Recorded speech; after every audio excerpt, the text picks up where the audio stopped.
Hallo und willkommen zu R&R Production. Hier ist Robbie und wir spielen weiter mit Genshin Impact. Wir sind bei Part 73. Machen wir wieder die schönen Ausrufezeichen weg.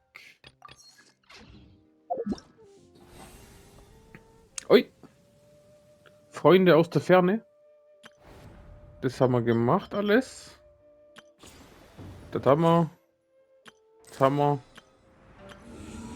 Okay, dann haben wir nur das neue Event hier.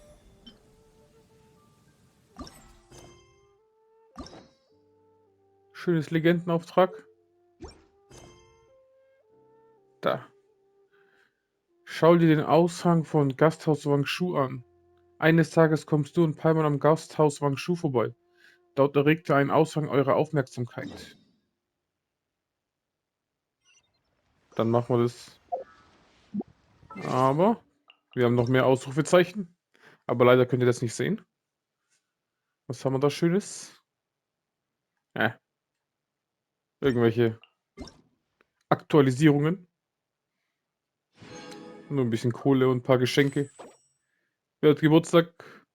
Oh, Sangonomiya Kokomi. Wunderschön. Haben wir alles, hä? Leckere lila Wolken. Sehr schön. So, wir gehen ins Gasthaus.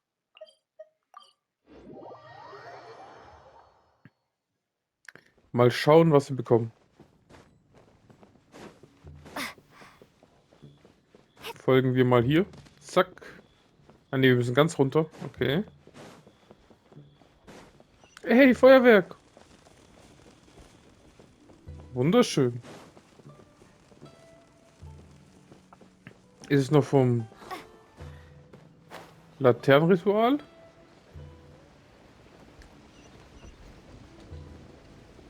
Oder ist es hier schon das neue Sidequest? Eventquest so. Bin gespannt. Aushang, okay.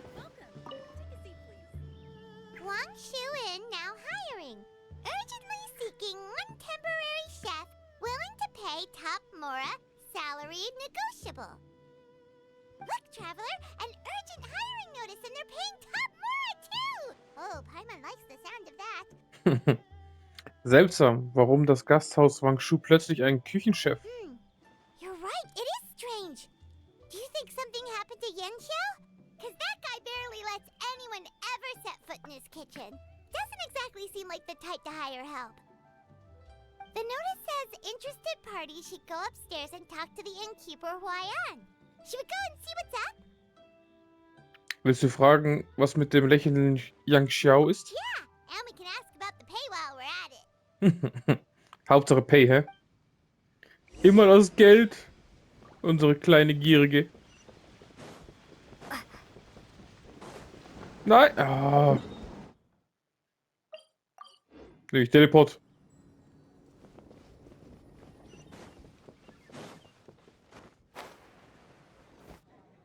Boss, there's really no need for this. It's just a little burn, that's all. It won't get in the way of my work. Perhaps not, but continuing to work will only hinder your recovery. You need to rest for a few days. We'll figure something out. Huayan! Yenshao! Jetzt kommt der beste Koch. Oh? Traveler and Paimon! What brings you to this neck of the woods? Wir haben unten eine Stellenausschreibung gesehen. And we decided to come check up on Yenshao. I knew we shouldn't have posted that notice. It's really nothing to worry about. I'm fine. I swear. Hey, Verbrennungen sind nicht zu spaßen. How kind of you. My thanks to you both. And thanks on Yanshao's behalf too. There's nothing to be embarrassed about, Yanshao. Just tell them what happened. Oh, all right. Well, basically, we had a lot of guests pouring in for the lantern rite. Things got busy, I started rushing, and I ended up accidentally burning my hand while plating a dish. Das klingt überhaupt nicht nach dir. Well, you know what they say. Play with fire long enough and you're bound to get burned. Even the best chefs slip up sometimes. Anyway, it's nothing. Just a tiny burn. I can still... Now. I don't want you pushing yourself. You'll only make it worse. And then you'll be looking at more than just a couple of days off to recover. But the lantern right's only just finished. And we're still getting tons of guests. Now's not a good time for me to rest. Ist zu Ende? Bei mir zeigt es immer noch an. Plus, lots of the guests are visiting from other nations. We can't just bring in some random chef off the street. We have a reputation to uphold. I refuse to let someone else ruin the good name we've made for ourselves here. Genau. Listen to you. Anyone would think that you're the boss and not me. But he's not wrong. Yan Xiao was one of the favorites in the Masterful Chefs tournament. No matter how you look at it, his are big boots to fill. I don't mean to boast, but any chef of my caliber probably has their own restaurant to look after. It's not going to be easy to find someone who's got the skills and has the time to help us out. Xiangliang holen wir. Looks like we might have to increase the pay we're offering even further. Do we know anyone that's a good chef and has the time to help out? Vielleicht ist dieser jemand näher, als du denkst. Oh, of course, you! Ich bin Beste. Oh, right. Yes. Now I think about it, I do recall hearing good things about your cooking ability. I suppose I'd added you to my mental list of people who can hold their own in a combat situation, but forgot you can cook. Why are you even keeping a mental list of people who can fight? Maybe a story for another time. More importantly, I'm sure Yan Xiao would be comfortable leaving his kitchen in your hands, if anyone's. What do you think, Yan Xiao? Easy, easy. Ich mach beste Burger. Well, since it's you, I suppose that's better than anyone else. What do you think, Traveler? Should we do it? Hat der Verwalter gerade gesagt, dass er die Bezahlung höher ansetzen wird? I did say that, didn't I?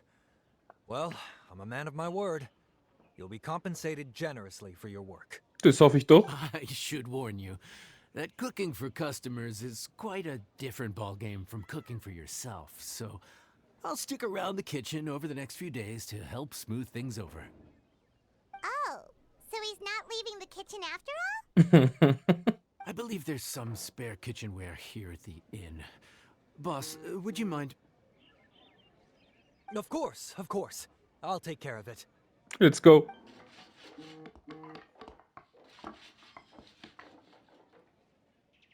Whew. All done. Come, take a look. This was made with your measurements in mind. Du hast deine wahre Berufung verfehlt. So eine fachmännische Schreinerarbeit. Ah, it's nothing.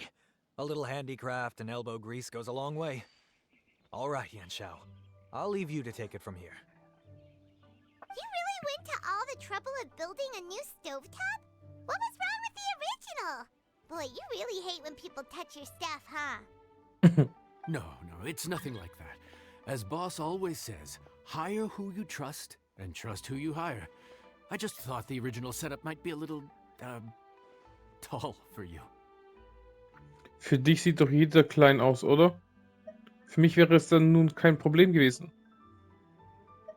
Jeder klein aus. Anyway, as I was saying, cooking for guests is different from cooking for yourself. Not only do you have to execute on taste, aroma, and appearance, but you also need to ensure speed, precision, and consistency. Having the right equipment is a big part of that. Ill-suited equipment doesn't just make the job more tiring, it also slows you down. And paying customers don't have unlimited patience. Wieso nicht? Die sollen mal chillen, Alter. Ich bin neu. Sometimes cooking is all about being well prepared. That's how you ensure speed. Okay, and what about precision and consistency? Die machen einfach Stich, Stich, Stich. Precision all comes down to using your eyes. Where to slice into a particular cut of meat, how much oil to use, how to tell when a dish is done cooking. When you cook for yourself, you can always add salt if it's too bland or add water if it's too salty. You can tweak the taste as you go, but in a restaurant, There's not that much room for trial and error. Darüber mache ich mir keine allzu großen Sorgen. Ich mache meine Gerichte immer perfekt. Immer in einem kleinen Zwischending. Dick, dick, dick. Ich muss nur X drücken. Worst case scenario, Paimon can deal with any subpar dishes by making sure they get properly disposed of. Das gefällt Paimon, hä? The final thing you have to focus on is consistency. You have to be able to handle the most challenging orders with the same level of technique and skill as the easiest ones. This is particularly important when you have guests from all over, each with their own tastes and preferences. Die sollen fressen, was ich hinschmeiße auf den Tisch. Soll ich übertreiben hier? You have to cater to their own dietary needs, while also giving them the opportunity to enjoy our local delicacies. Einfach alles scharf machen, bis sie alle wegrennen. This last point is making Paimon's head spin. Don't worry. Matter of fact, someone as well-traveled as you may even have a better handle on it than me once you get started. And of course, I'll be around to help you over the next few days. I don't think we'll have any trouble making all our guests feel right at home. Jetzt bin ich gespannt. Welches ist ein kleines Event, oder? Sprich mit dem lächelnden Yang Xiao. So geht es. Let's go. There's no time to lose, so let's get started. I imagine you probably have a good handle on the cooking side of things already. What you need to pay attention to is remembering each table's order. Try not to get them mixed up. Oh, Paimon's memory is like a steel trap. This is gonna be a cinch. Jetzt bin ich gespannt.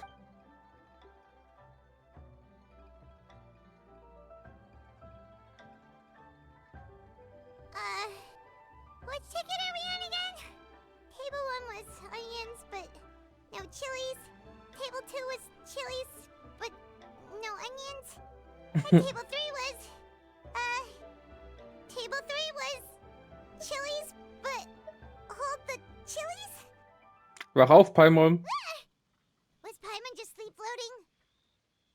Du hast völlig aus dem Nichts angefangen, wirres Zeug zu faseln. We didn't even get a break in the middle.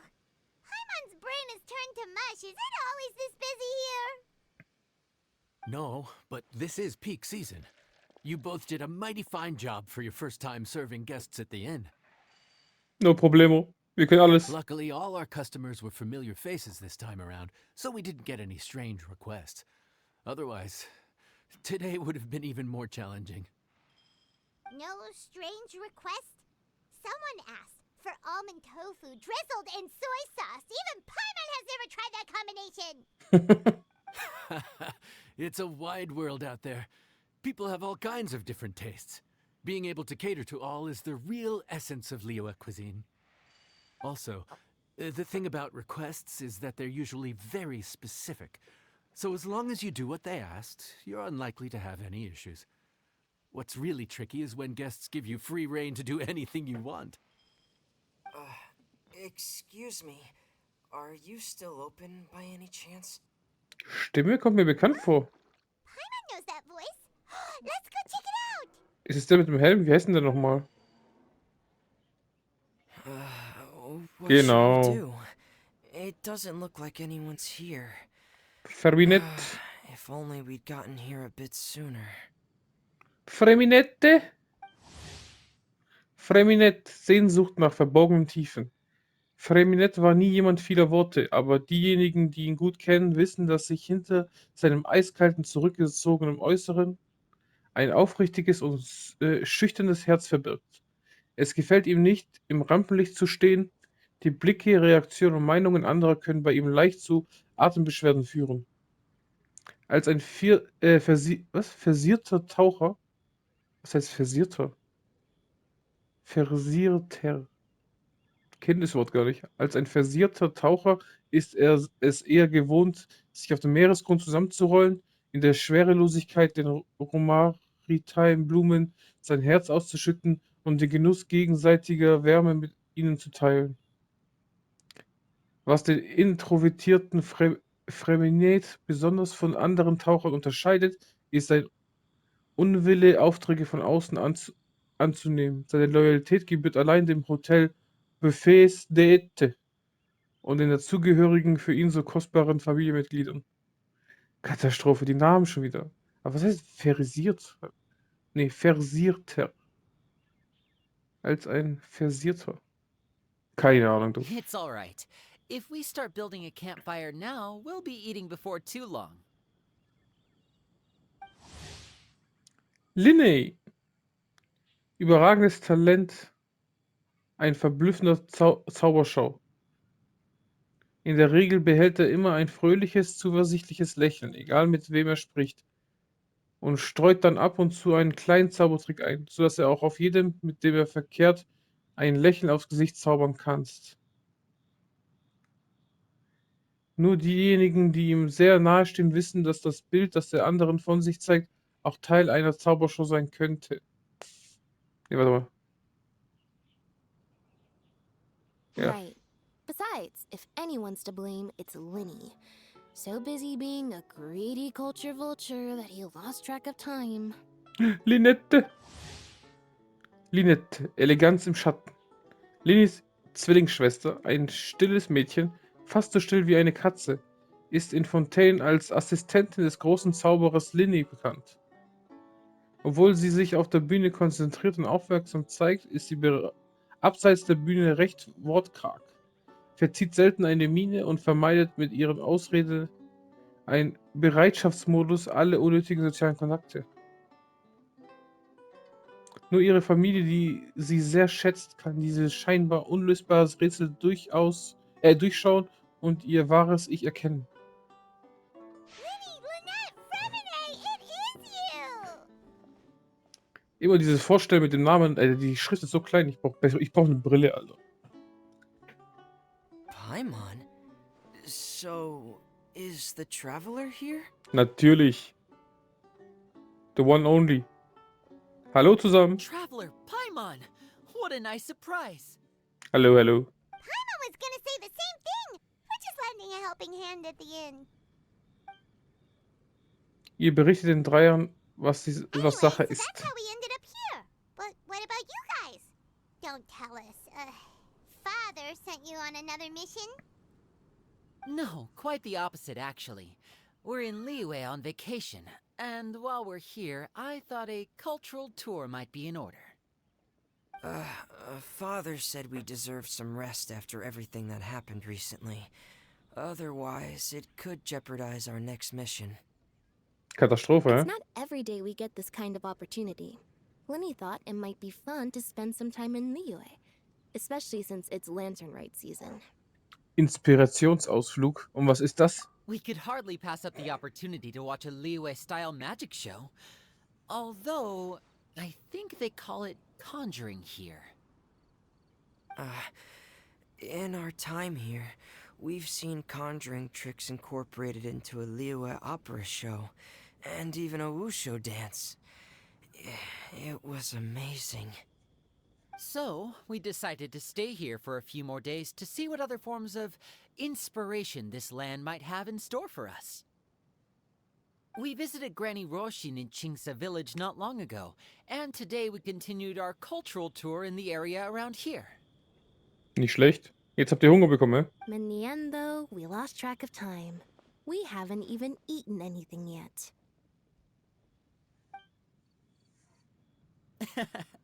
And speaking of eating, as you know, seafood is a big part of both Liyue and Fontaine cuisine, but it's cooked very differently here.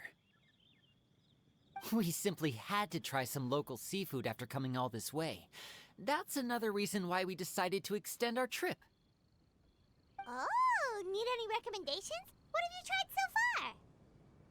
That fish one with the misleading name. Sounds bland, but it's drowning in hot chilies. Oh, you mean blackback perch soup? You're right. The name doesn't give much away. It looked and smelled so appetizing that Lynette took a huge mouthful, blissfully unaware that she was about to set her mouth on fire. She could barely speak for the rest of the day after that. Die Arme. Luckily, that wasn't a huge adjustment for her. Immer noch die Arme. Plötzlich gibt Lynette einen übertriebenen Laut von sich. What? Aren't you guys hungry too? Ah ja, Yes. kommt A rein. little. Ich mach euch was. Kommt einfach rein. Yes, I'm ready to eat. Traveler, I'm afraid we'll have to send you back to the kitchen now. Was darf's denn sein? Good question. I doubt we'll be able to decipher the menu, so why don't you recommend something? You should be pretty familiar with our tastes. Na gut, dann ich werde mir etwas einfallen lassen. Das ist doch kein Deutscher, oder? Na gut, dann ich werde mir etwas einfallen lassen. Dann werde ich mir was einfallen lassen, oder? Ja, Katastrophe. One more thing. Please, if you have a heart, don't make it spicy. Extra spicy. Sprich mit dem lächelnden Yang Xiao. Brudi! Fontaine, huh? No wonder they can't handle too much spice. Still, if we make the food too bland, they might as well be eating back home. Was würdest du also empfehlen? There's this crab and shrimp stir fry I know that could work. It's quite heavily seasoned, but it's a lot milder than it looks. It has a light but really satisfying flavor. Ooh, that sounds perfect! What's it called? Jetzt bin ich gespannt.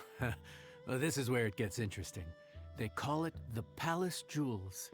The crab roe is supposed to look like pearls of gold, and the shrimp meat like chunks of jade. Nur vom Namen ausgehend weiß man nicht wirklich, was gemeint ist. Here's the recipe. When you're ready, go ahead and give it a try. Immer doch. In jeder Herausforderung von Freunde aus der Ferne musst du ständig schneiden, mischen und kochen, um ein Gericht zuzubereiten, das der Gast wünscht. Nachdem du mit dem Schneiden begonnen hast, bewegt sich der Zeiger auf dem Schieberegler zwischen den beiden Enden hin und her. Wenn der Zeiger auf den entsprechenden Bereich zeigt, drücke auf die Taste, um einen Erfolg zu erzielen. Nachdem du mit dem Mischen begonnen hast, halte die Taste gedrückt, damit sich der Zeiger über den Ring bewegt. Wenn der Zeiger auf den angeforderten Bereich zeigt, lass die Taste los, um einen Erfolg zu erzielen. Nachdem du mit dem Kochen begonnen hast, bewegt sich der Zeiger auf dem Schieberegler zwischen den beiden Enden hin und her. Ist das nochmal das gleiche, oder wie? Nee, doch nicht. Ach, learn by doing.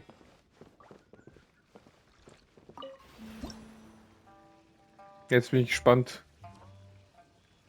Reichtum im Überfluss. Benötige Zutaten. Beschreibung des Gerichts.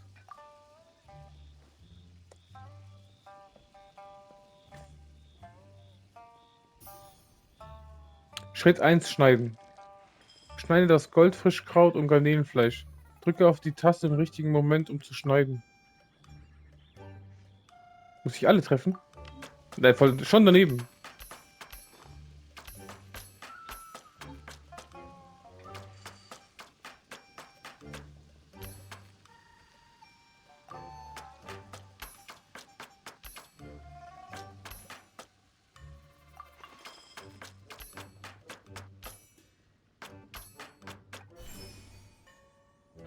Zerkleinertes Goldfischkraut.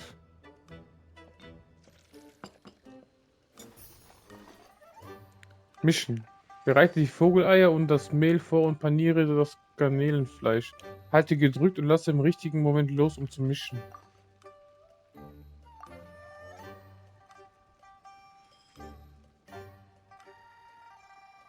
Ich halt doch. Hä? Jetzt. Voll daneben. Geht doch. Geht doch. Nee.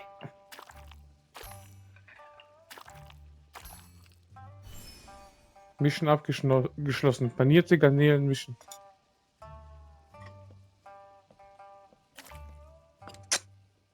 Ja, das matschige. Schritt 3: Kochen. Gib die Zutaten hinzu und koche Reichtum im Überfluss. Drücke auf die Taste im richtigen Moment, um zu kochen.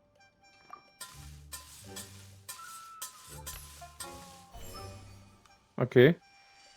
Aber bestimmt scheiße abgeschlossen. Ich habe jetzt ein paar Fehler gemacht. Oh, sieht aber geil aus. Reichtum im Überfluss. Gefäß ist das frühlingsgrüne Schatten. Zubehör, florierende Blütenpracht. Beilage, unbeschwerte Freude.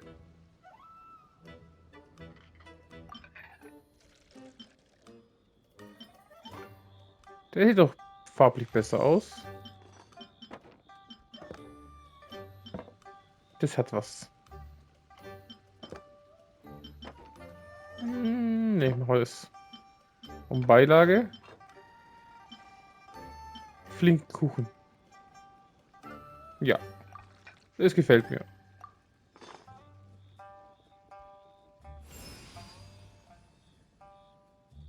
Und wo weißt du, ob es gut ist oder schlecht?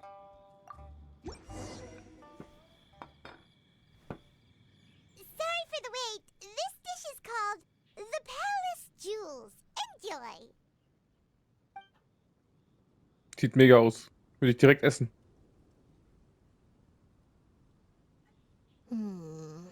Die Arme.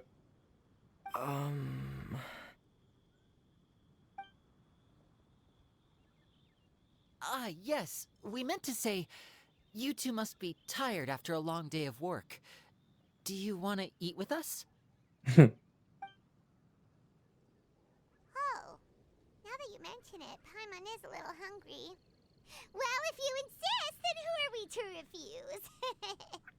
Aber ihr seid immer noch unsere Gäste, also sollte der erste Bissen euch gebühren. Oh, right. Of course. You're still our customers. Why aren't you eating? The sauce looks a little overpowering. Ach komm. According to Liyue custom, it's probably good table manners to let someone else go first. Einfach essen.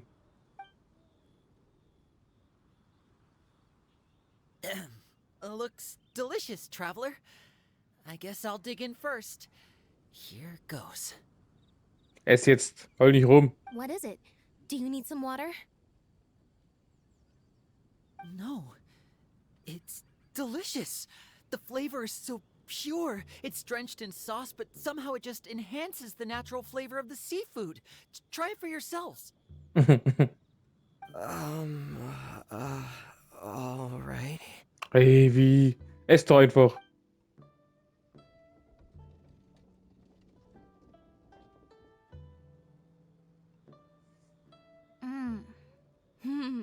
What is that? Crab roe? Yep. You have quite the palate, Lynette. No wonder it pairs so well with the shrimp meat. I've never seen it prepared this way before. Beautiful. According to the creator, chewy crab complements succulent shrimp, making a spectacular seafood ensemble with a succulent flavor and luscious mouthfeel. Ach, Paimon. Wenn es um Essen geht, weißt du alles, gell? Und kannst dir gleich sofort merken. The crab roe glitters like pearls of gold, and the shrimp shines like chunks of jade. Hence its name, the Palace Jewels. So that's where the name comes from. Huh. I suppose it's quite fitting then. Was Paimon always this well spoken?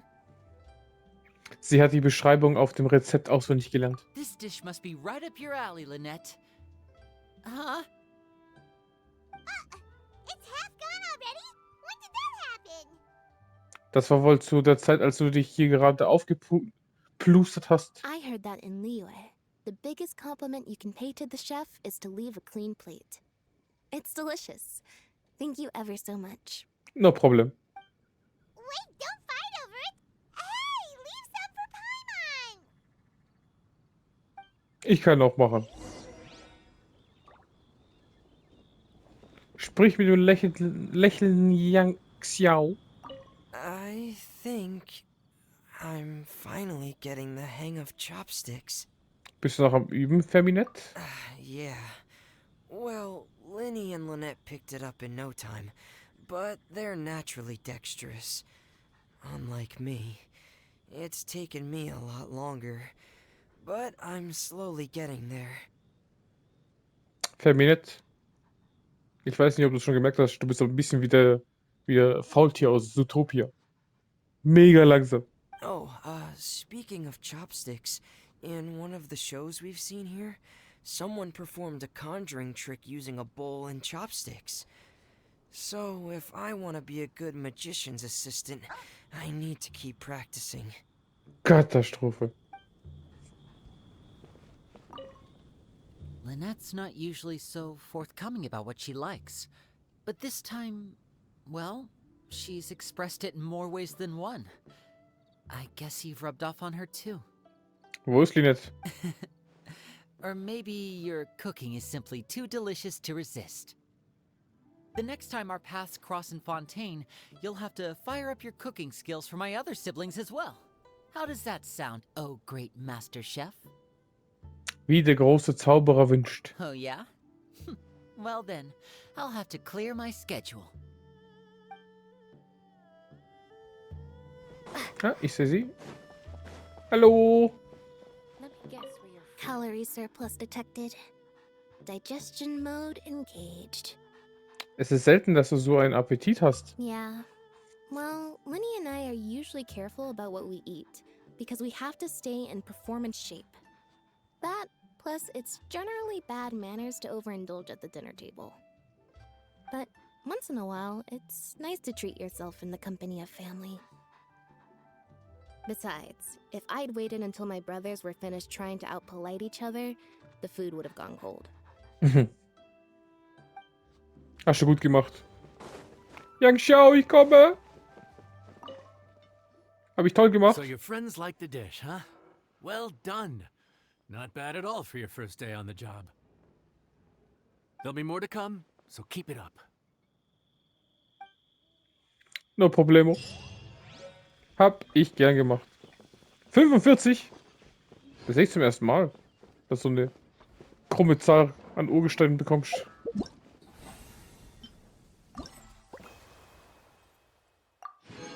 Nochmal 60. Schön. Da habe ich 105 bekommen. Nehme ich doch gern.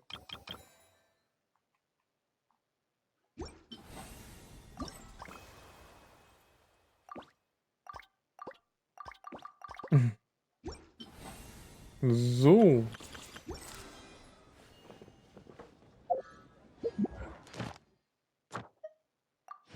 Direkt 4. Sehr schön.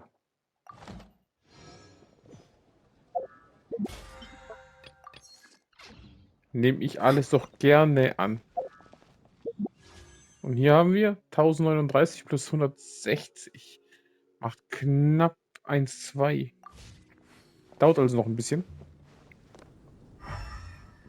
So. Aber wir holen nochmal 20.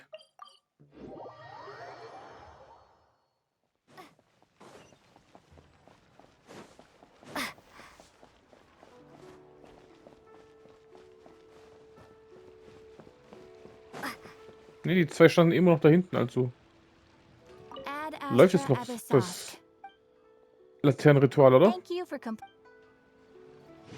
Add Astra.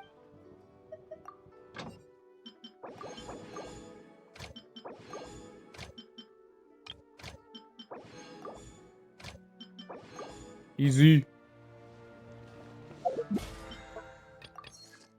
So.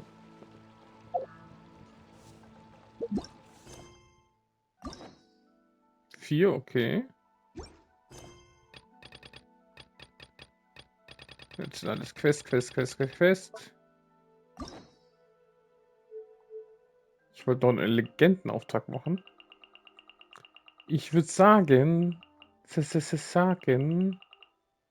Na, hier, da können wir noch nicht. Die 2 Elektro haben wir gemacht. Wir machen Zhongli. Weil wir brauchen den zweiten Auftrag für einen großen Gegner. Zhongli, mein Freund. Ei. Schatten von einst. Wolkenmeer, Liyue. Du und Paimon erblickt ein bekanntes Gesicht, als ihr an Bord des Perlenbootes geht. Wie komme ich da hin? Das ist mitten im Meer. Wie komme ich da hin? Schwimmen? Ein bisschen anstrengend, oder?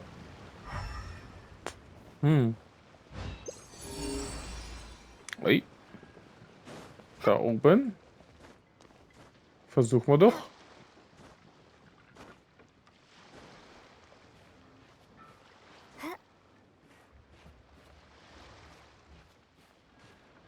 So. Hier oben. Noch höher. Ah ja. A reward on the road. Wunderschön.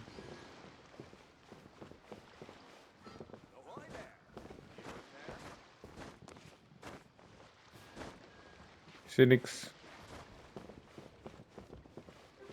Der lässt mich nicht raus. Geht doch.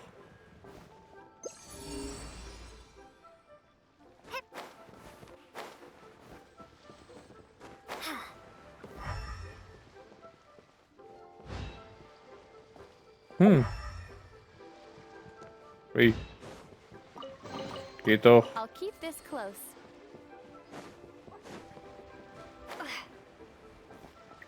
So. Gehen wir darüber. Natürlich noch nicht fertig. Auf dem Schiff. Okay.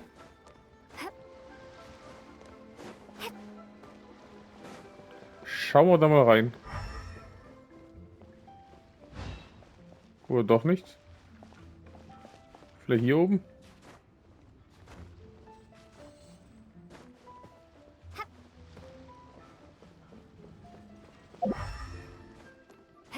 Noch höher? Nee, oder?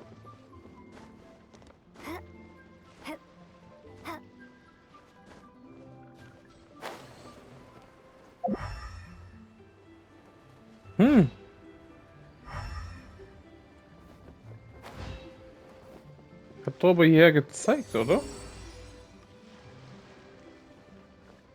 Hä?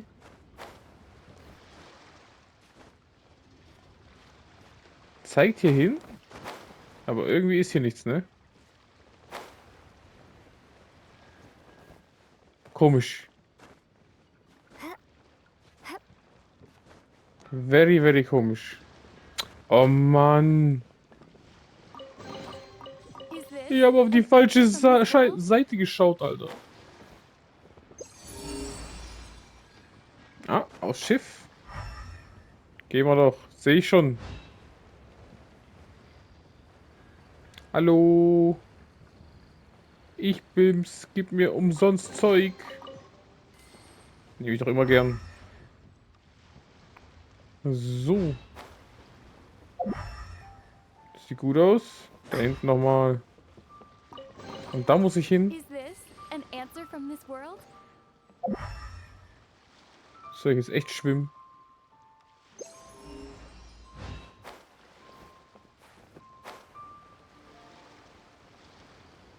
Ah, ich hätte vielleicht von dort rüber fliegen können. Da. Von Land. Ah. Wird knapp. Ich komme. Zhongli, mein Freund.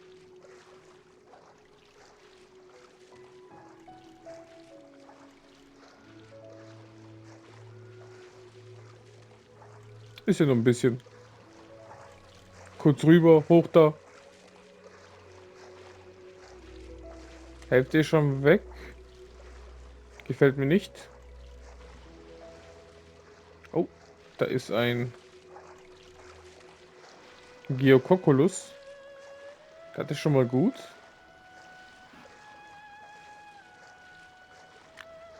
So, und wie kommen wir jetzt da hoch? Okay. Geschafft. Erhole dich, meine Schöne.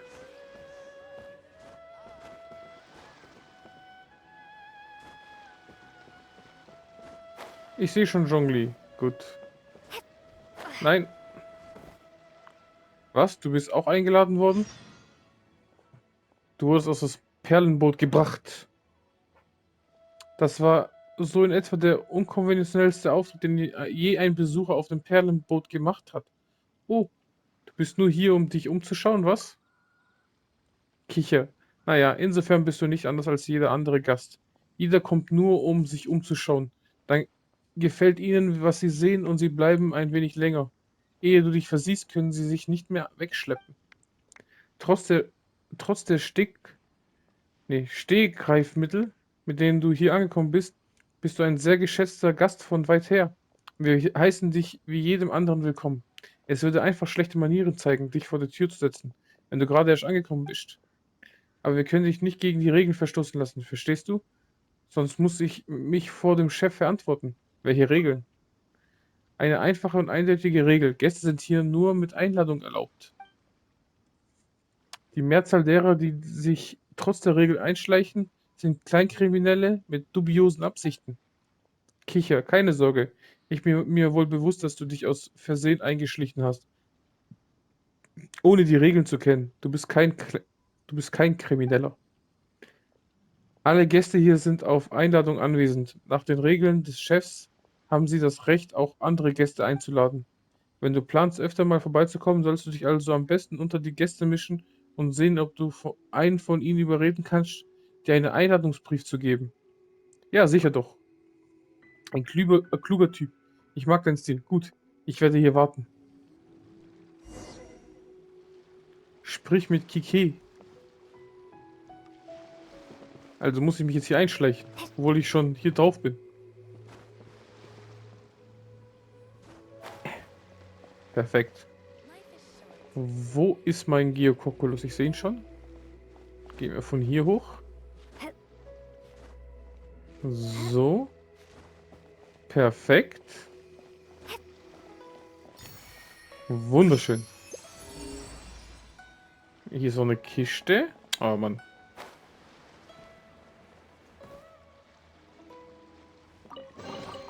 A reward on the road. So. Dann haben wir das schon mal auch. Ist hier hinten irgendwo noch eine Kiste? Ha ja. Eine Luxuskiste. Dankeschön. Aber... Oh, ich komme da nicht hoch, okay.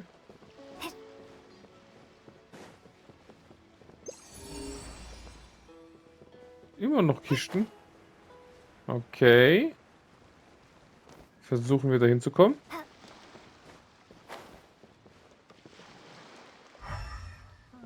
Okay, wo hat er hingezeigt? Hier irgendwo, ne?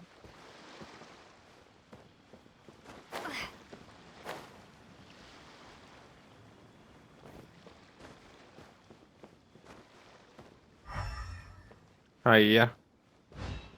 Hier war jede Kiste einmal, oder was? A reward on the road. So.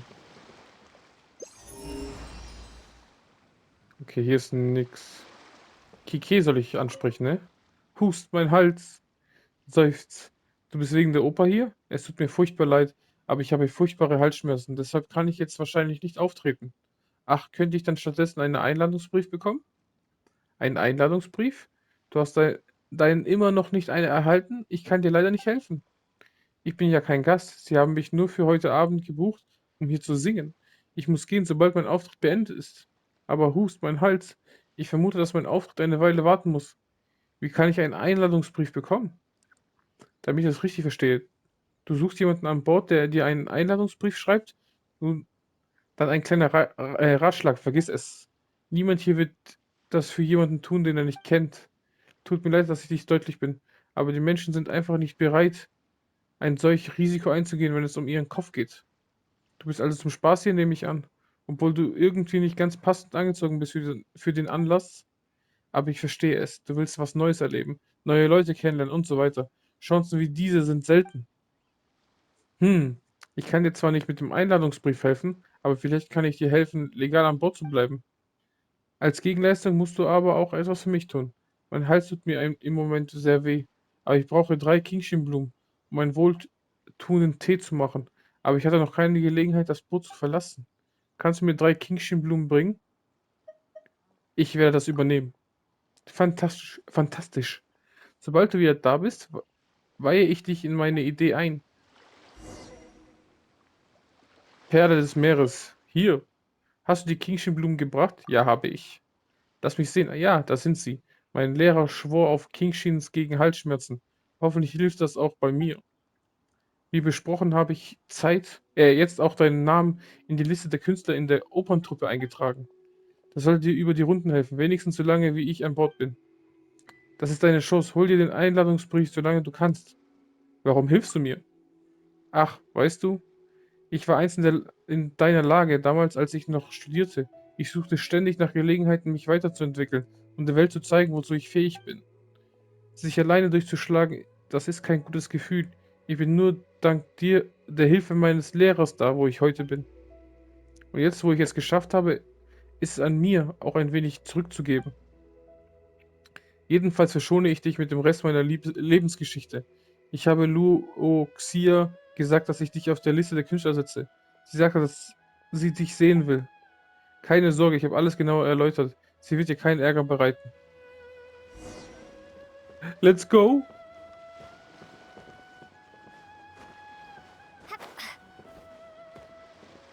Ich bin jetzt ein Künstler. Komm, weg mit euch.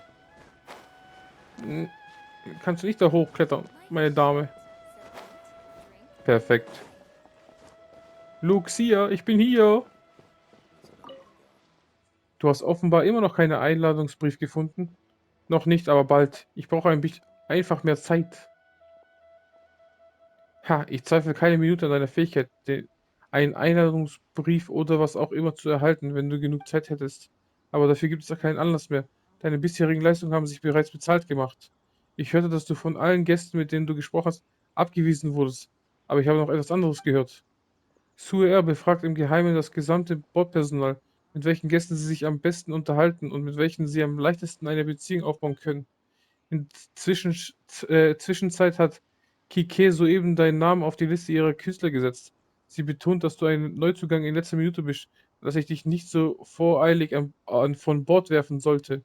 Findest du das nicht lustig? Die VIPs weisen sich schnell und ohne Zögern ab, während das die normalen Leute sind, die dir gerne behilflich sind. Kicher, egal, mach daraus, was du willst, aber wie auch immer, du brauchst dir keine Sorgen mehr zu machen, dass du einen Einladungsbrief bekommst.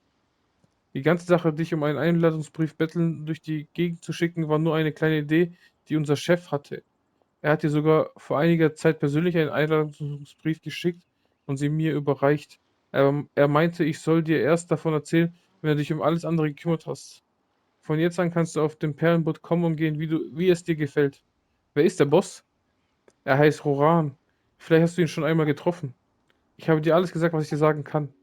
Er wird dich freuen zu hören. Er wird dich freuen zu hören. Das ist wieder hier ein Tippfehler. Er wird sich freuen zu hören, dass du beim nächsten Mal, wenn du das Perlenboot besuchen möchtest, nicht mit dem Luftweg wählen musst. Ich bin geschwommen. Ich war im Wasser, okay? Luftweg wäre viel geiler. Wir haben einen am Hafen, einen Fährmann postiert. Er heißt Ping Hai. Er transportiert die Leute zwischen dem Perlenboot und der Küste. Sprich einfach mit ihm, wenn du uns besuchen möchtest. Er befindet sich derzeit an Bord. Lass ihn wissen, wenn du an Land zurückkehren möchtest. Sprich mit Peng Hai und kehre zum Hafen von Liyue zurück. Mach ich doch. Hey Kumpel. Du bist wohl der neue Gast. Wenn du zurück an Land gehen willst, sag einfach Bescheid. Kehre zum Hafen von Liyue zurück. Gewiss hier entlang zur Fähre. Bitte. Babam. Und so macht man eine Zwischenquest. Easy peasy fertig. Dankeschön. Peng Hai. Wir müssen wieder zurück. Auf. Ich will aufs Perlenboot. Los geht's. Wir müssen mit Zhongli reden. Hat sich gerade hingehockt. Und wartet nur auf mich. Zhongli, mein Freund. Hola. Oh? I didn't think I would see you here. Hallo. Are these two your friends? Dass du mir keinen Einladungsbrief gegeben hast, hat mich enttäuscht. Yes, we had the fortune of meeting not too long ago. They are quite a knowledgeable and talented pair, and a pleasure to be around. Seine Wortwahl immer perfekt. Traveler, we were just discussing the history of Rex Lapis.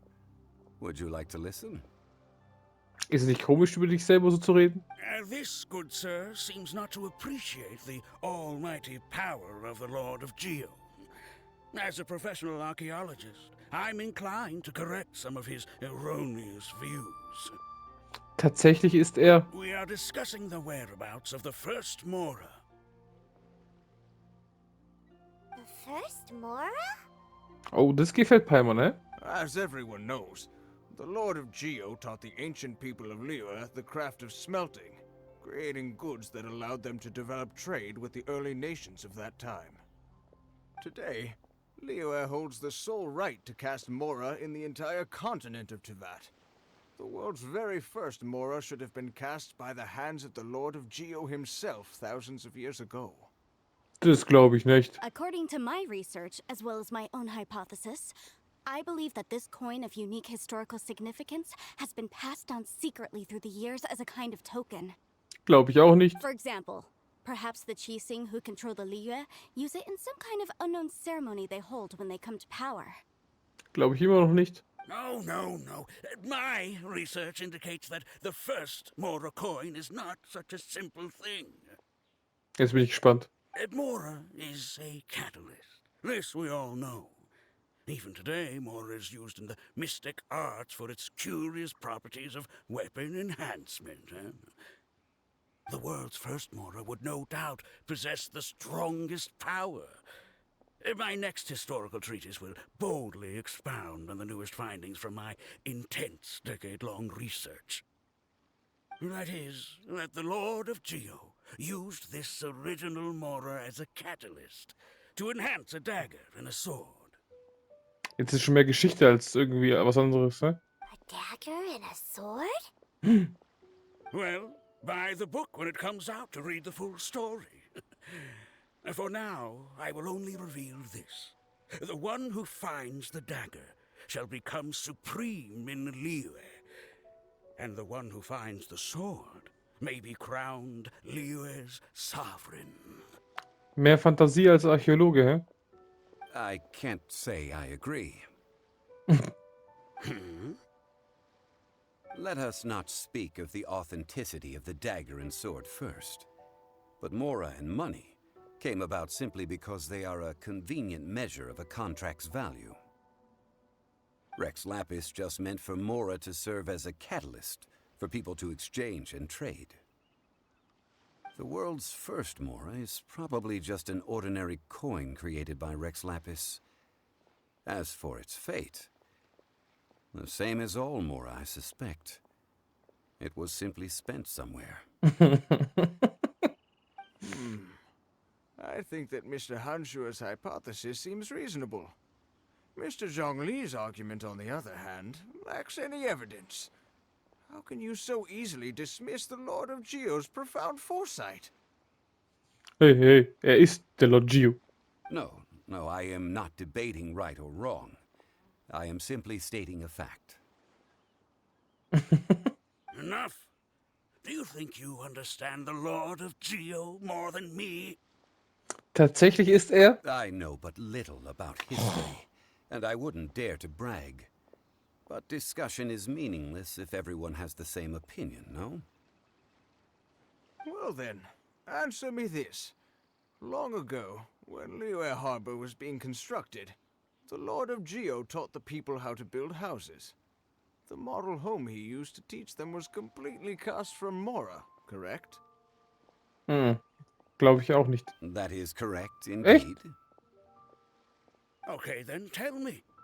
Why would the Lord of Geo do something so extravagant if not because of the mystical power that Mora contains? Hatte zu viel, oder? There's a simple explanation, really. To the god of wealth and commerce, what material is easier to get than Mora? Oh. Oh. Ein Flex. Es ist, als erzählst du die Geschichte von jemand anderem. I mean, I am talking about Rex Lapis. Excuse me, sir. I have some questions about archaeology. Can we find somewhere quiet to chat? I mean, if it's okay with you. Oh, it's no problem at all. But may my friend accompany us? Perhaps they could be of some help. Echt? Du meinst mich? Of course. They can come if that's what pleases you, sir. Let's go. Also sie hat's gerochen, ne?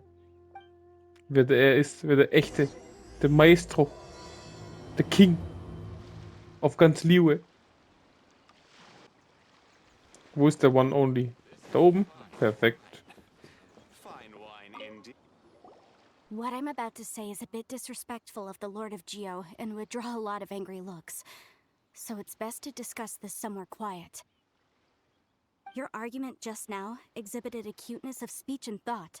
Most importantly, you don't fall for the boasting and acting of the others.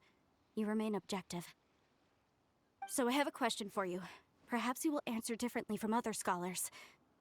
Do you think that all the gods that the Geo Archon killed were evil? Okay.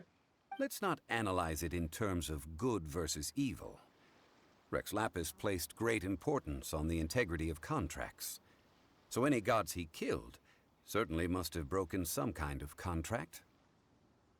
Okay. Right! The Lord of Geo wouldn't kill the innocent. Kommt drauf an, er sagt gerade Vertrag.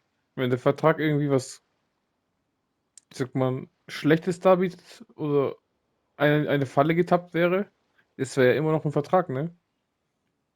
Auch wenn er unfair unschuldig wäre in dem Moment, aber sobald er ihn bricht, ist er in seinen Augen nicht mehr der Unschuldige. Auch wenn es unfair wäre, sozusagen, ne? But when I was doing some research, I learned about the legend of the god of salt. Okay. The god of salt, Havria, was a very kind god, but she encountered Morax one day in battle. Und dann? Tot. Morax used a rather underhanded trick to assassinate her. What? No way! Wie Paimon schaut. This bit of history is a long story. But you may not like the truth when you hear it. Don't worry, please tell me what you know. This event, I've already searched for answers for a long time. Ihr seid etwas verlegen, ihr seht etwas verlegen aus Zhongli. No, it's just... Where should I begin? Fang an. Oi. Over here, Mr. Zhongli. I've been looking for you. So you're over here all this time. Die Fatui. Put down your weapon and stay back. Otherwise, Paimon's reporting you to the Millilith. First of all, I'm not holding a weapon. Man weiß nie, wo du versteckt hast. There's no need to overreact now. I'm simply an archaeological researcher from Snezhnaya. I'm not here for trouble. The Fatui say that every time. But this time, I registered with the Liyue Ministry of Civil Affairs. I could show you the official documentation if you want to see it. I will be conducting an archaeological survey here, the results of which will all be shared with the ministry. I heard that Wangsheng Funeral Parlor had a consultant named Zhongli, with immense knowledge of ancient history and archaeology. So I paid Wangsheng Funeral Parlor a handsome amount to hire Zhongli as my own consultant while I'm in town. So you mean to say that this is work for the Wangsheng Funeral Parlor, yes?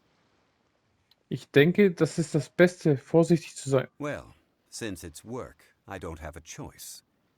A consultant of the Wangsheng Funeral Parlor must respect their duty. Of course you would be such a reasonable man. Well then, let's head out now, shall we? Wait, if you are studying archaeology, can I go too? I am also a scholar in this field, so I can help. That will give us a chance to continue the topic we were just discussing.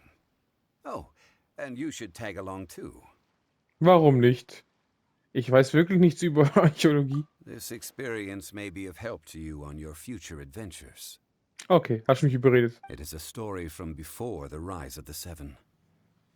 Although the god of salt has already perished, it will still be a meaningful experience for your journey. Da hat er recht. Wait, This is an archaeological expedition, not a tour group. That's too many people. Clement, halt die Fresse. But this friend of mine has a treasure-finding talent, surpassed by no one. It will surely be of great help to us. So sieht's aus. Oh? What talent? The talent of the traveler. Okay. If my friend espies a treasure chest, they will absolutely find a way to open it. Hey, Paimon's good at that too! Well, that is quite enticing. All right, then. Well, let's go. There's no time to waste. When the Overlord of the Vortex was crushed by the Jade Chamber recently, perhaps something of interest was washed ashore. An ancient artifact would be good. Traces of ancient activity would be great. But a piece of the god's limb would be even better. Who knows what surprises we may find. Clement, du wirst mir immer unsympathischer. Let's go.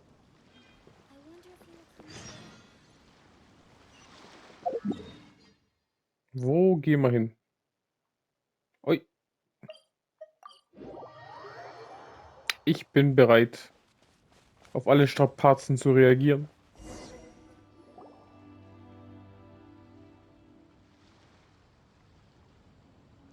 This place looks so ordinary. Can we really find anything valuable here? Heul nicht. Regst mir jetzt schon wieder auf, ey. Huh? Paimon thinks it looks really grand. So sieht's aus. Pfeife. I don't mean the scenery, but rather that there should be something out of the ordinary.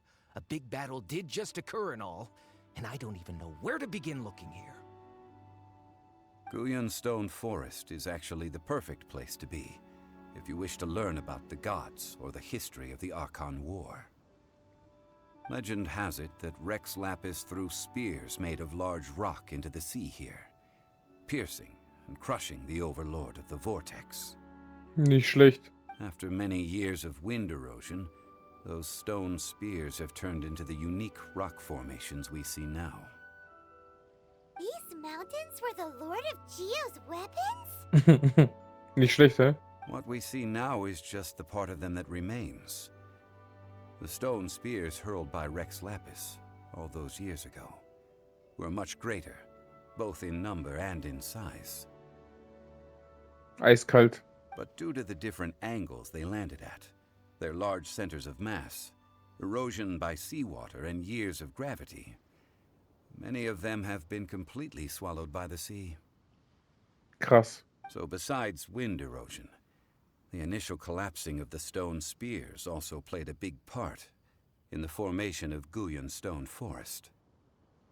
Well, a god able to fight one so powerful as Rex Lapis was certainly very strong in its own right. Indeed.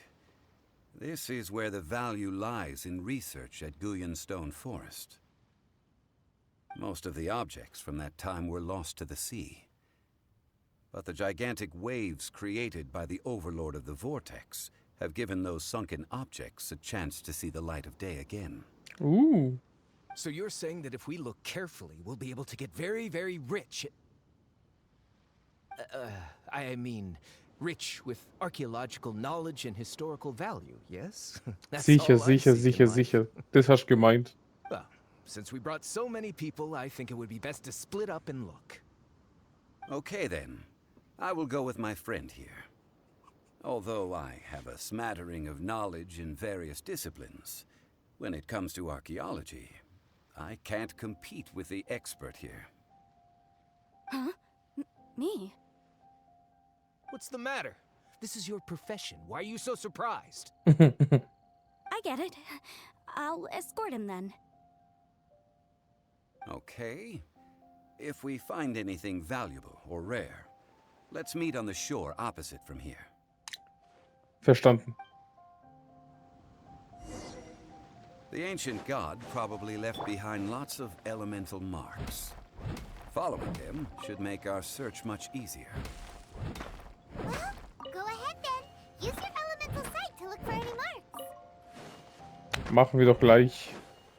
Lass mich nur ein bisschen Stein hier sammeln. Paimon, nicht drängen! Hier war es auch irgendwo eine Glasglocke immer. Zack. Und noch eine. Sehr schön.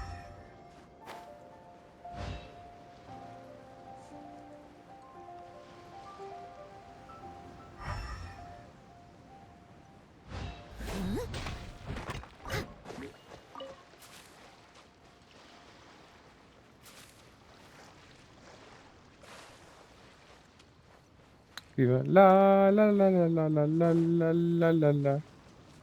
Ich sehe da hinten was. Sieht aus wie eine Truhe. Die holen wir uns. Steady as stone.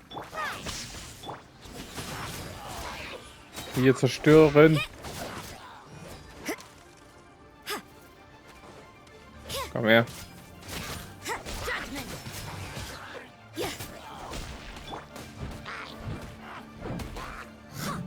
Someone needs assistance. Okay, einer down. Sehr schön.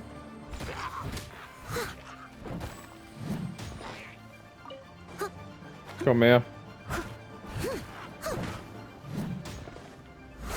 Weg da. Gut so, einer down. Nummer 2 auch. Nervensägen, ey. Someone needs assistance.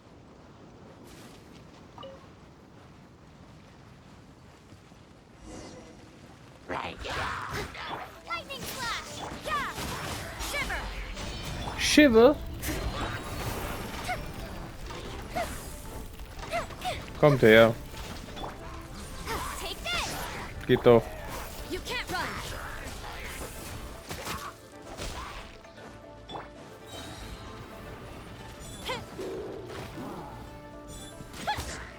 Geht doch.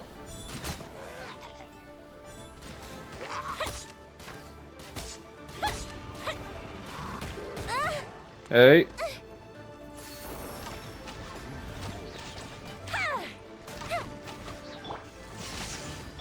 Immer schön überladen.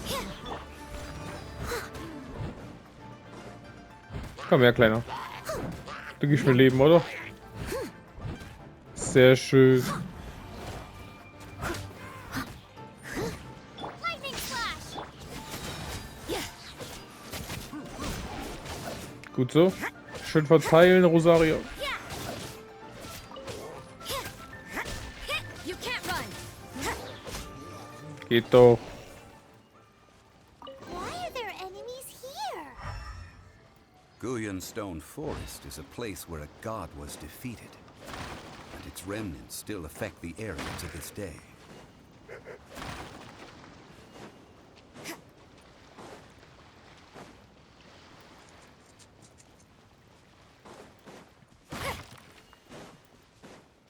Hallo. Wo sind die Überreste vom Gott? Hä? Hä? Hä?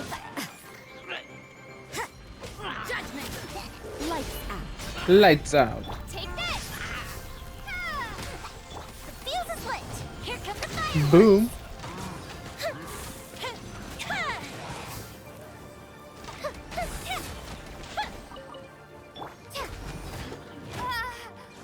Lightning flash! Yeah! Komm schon. Kill das Ding. Geht doch.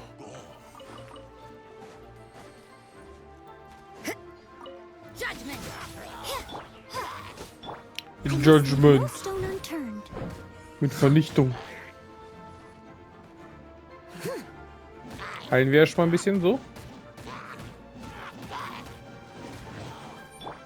Take this! Mann, Alter. Ich schon heute bei der Arbeit die ganze Zeit. Ich gehe und gehe und gehe. Katastrophe. Lightning flash! Aber Zerstörung hat oberste Priorität, auch wenn man einen Gegner hier hat, einen Gegner da. Wir hauen rein. Mit Eis und Feuer. Perfekt.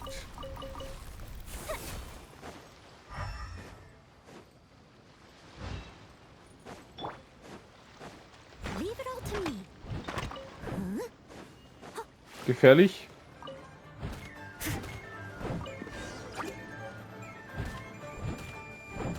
grober Sack. Da.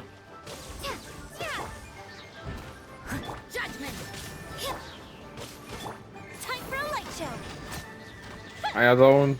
Numero dos auch. Läuft. Wo muss ich? Na, nach unten. Okay, krieg mal hin.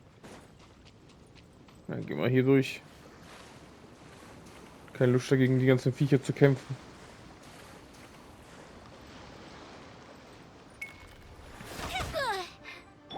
Aber ja. As a good knight should. Fire hazard. Fire Hazard.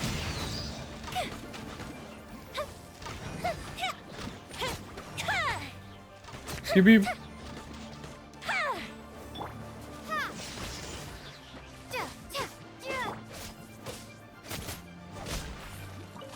Geht doch.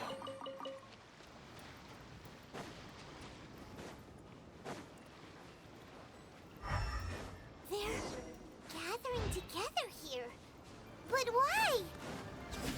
See that object in the center? Perhaps it emits the remnant strength of the god. That would certainly attract them. But the hydromimic monsters... I have a contract, and must put my personal feelings aside. Go ahead. Defeat them, and recover the relic. Okay.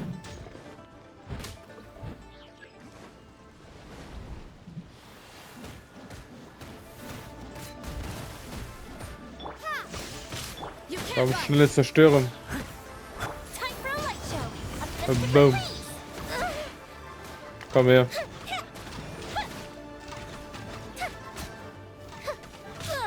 Uiuiui. Da. Leave it all to me. You can't run. Lightning flash. Geht doch. Fire hazard. So, einer ist down. Jetzt kommt noch Schweinchen. Aber ja, Schweinchen.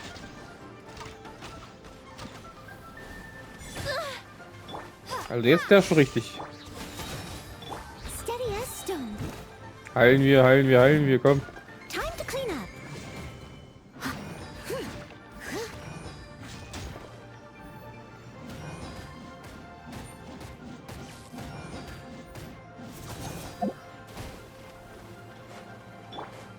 Lightning flash. It's just a stone slab, but its design is quite unique. This should be enough to garner some information. Let's head back. Okay. Mal schauen, was er sagen wird.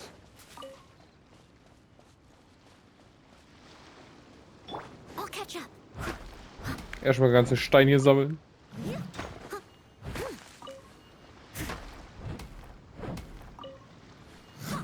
Someone needs assistance.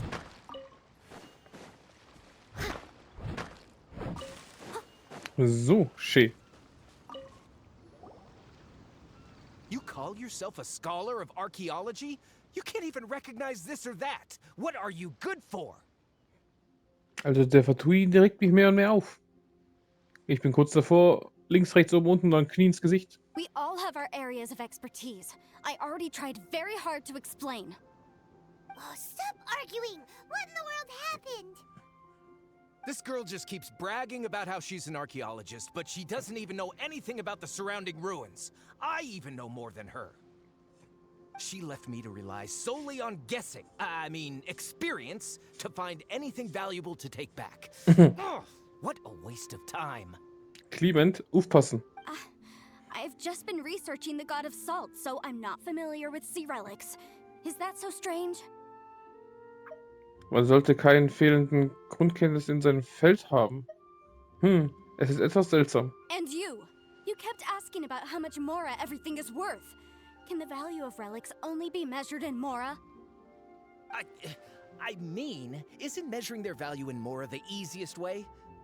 This also matches the traditions of Liyue, does it not? Now, calm down. No need to make a fuss. We were able to bring back some intriguing objects. Let's have a look.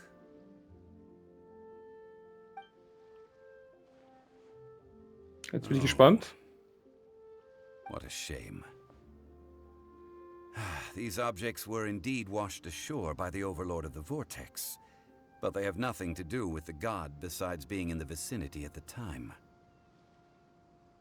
The stone slab we found, however, has a mysterious pattern and faint aura of divine power.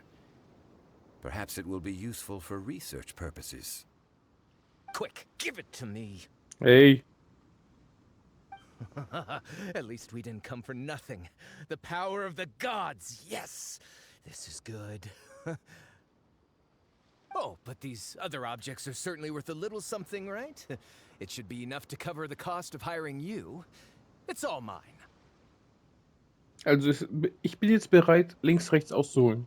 So, it's only valuable for research if there are remnants of divine power on it? Not at all. My quest to uncover the history of the god of salt is because history can tell us about culture and beliefs. But you? You're just trying to use archaeology to get rich. Nonsense! I'm a professional archaeology researcher from Snezhnaya. I swear. If I'm lying, may the Lord of Geo strike me down. Nein, du versuchst durch Archäologie reich zu werden. Nein, du versuchst die Stärke der Götter zu sammeln. Reich. Oh, by the way, you probably don't want to sell that teacup. Und wieso? Oh? Why's that? That's not an ancient teacup. It's part of Ningguang's collection. It must have fallen here along with the Jade Chamber. So unless you want to mess with the cheesing... Ah, I see. What a shame. It was of such high quality, too. See? You do want to sell these objects! But, so what? Why can't I pursue wealth both intellectual and material? Don't be so simple-minded. All right, then. No need to stay here any longer. I'm rather quite intrigued by the God of Salt, too, actually. Let's go to Saltarai next.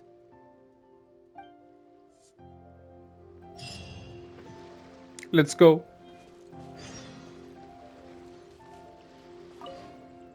Ugh! You're simply a money grubber!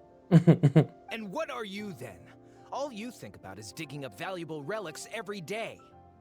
They're still arguing? Ugh. Let's not bother them. So, komm, geh mal. Das reicht. Ich brauche diese negative Energie nicht. Aber das brauche ich.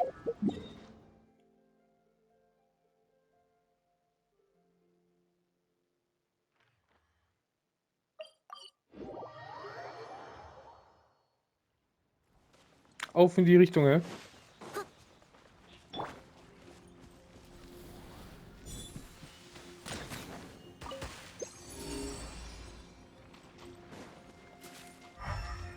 Oh.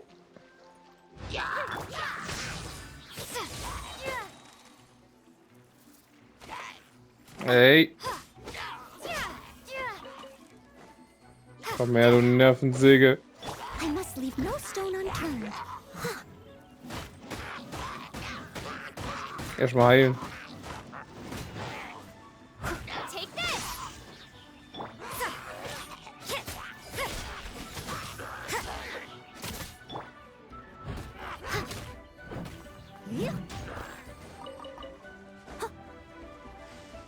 Komm her, Kleiner. Yes, stone.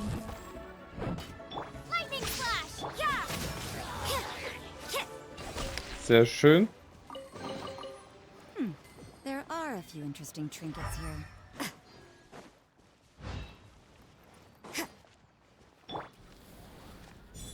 Wunderschön. Lauter Kisten, Kisten und Kisten. Ich werde nie arm. Oh.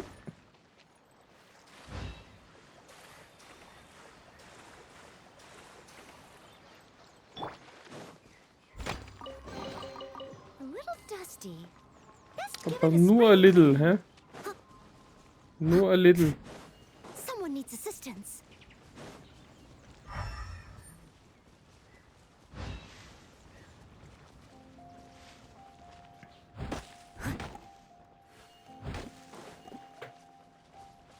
So. Wo gehen wir gleich hin? Take this. You can't run. Geht doch. Kurzen Prozess machen.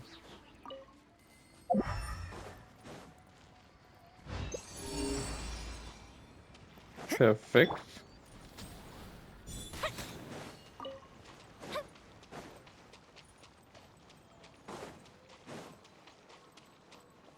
Hallo. Leave it all to me. Judgment.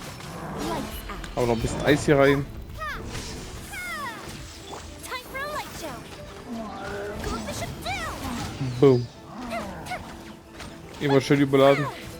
Überladen.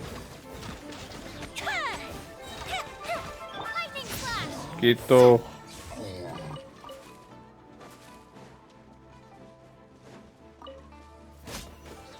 Easy.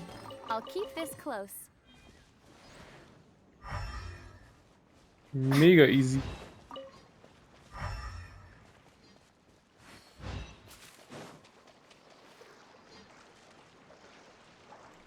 Jetzt müssen wir da schön rüber.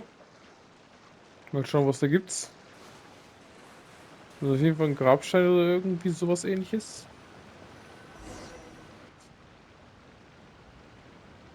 I heard that Salz was once the home of the god of Salt's people. Therefore, there's sure to be loads of valuable relics nearby. According to legend, the people of the god of Salt, Havria, enjoyed prosperous lives under her protection. But this legend has been around for ages. With the countless scrap collectors and treasure hoarders in the area, there probably aren't many valuable things left here.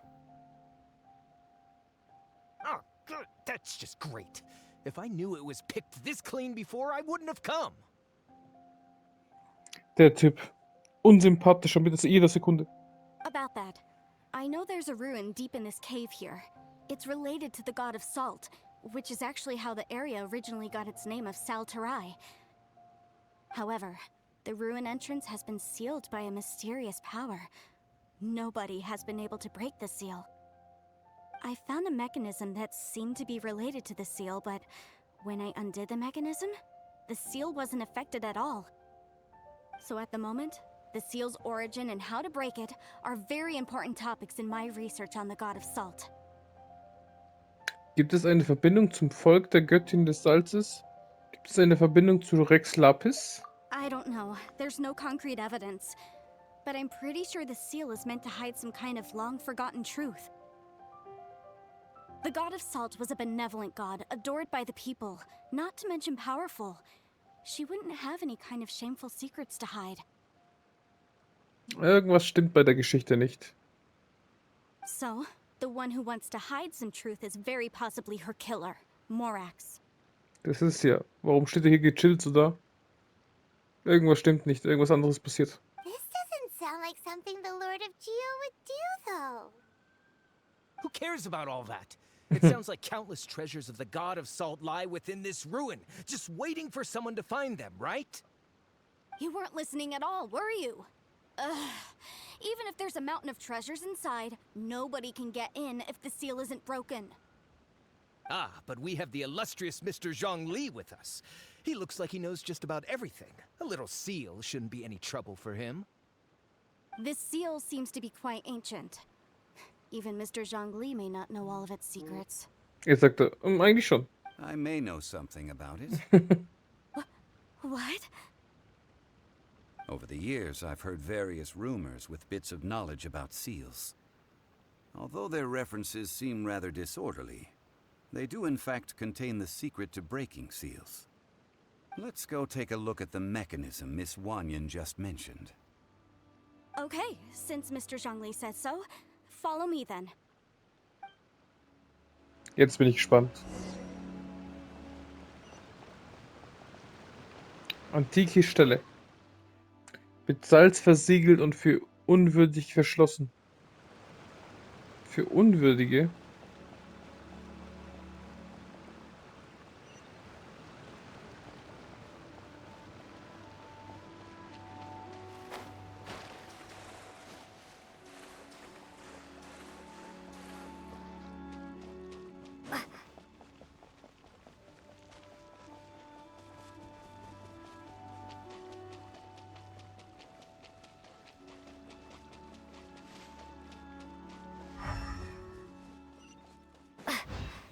Here it is. There's some debris scattered here that, when put together, look like they definitely had to do with the god of salt. According to the inscription on the side, if one looks from a certain angle... See that? Although we activated the mechanism, nothing happened to the seal. That's because there's actually another mechanism that must be activated. Another? Let me lead the way from here. Jetzt bin ich gespannt. Ooh, let me open it.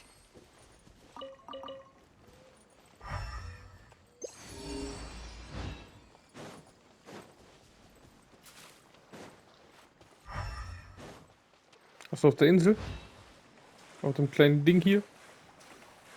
Verschollen und alleine?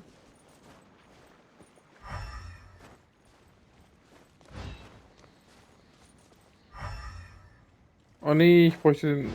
Oh. Aber warte mal.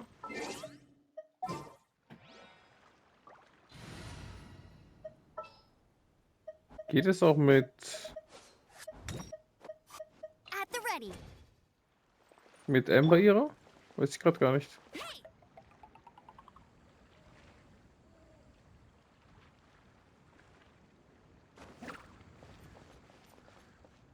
Das wollte ich nicht, egal.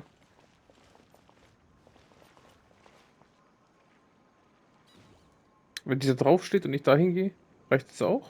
Oder brauche ich mein Erd von meiner Traveler?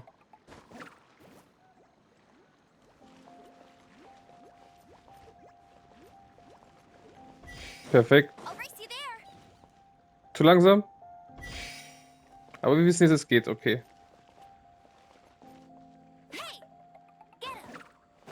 Ja, zweit. Perfekt. Yes, aber ganz knapp. Richtig knapp. These will come in handy. Aber geil, hat geklappt. Immer noch in die Richtung.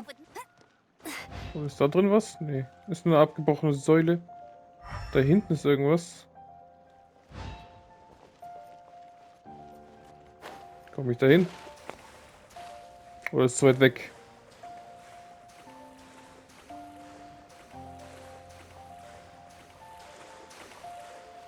Oh. Könnte knapp werden. Ah, da drin, okay. Hinter den Steinen versteckt.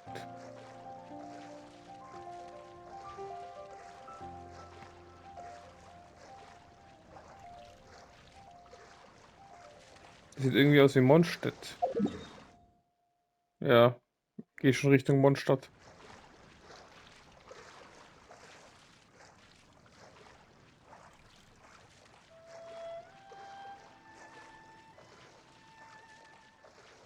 Oh, knapp.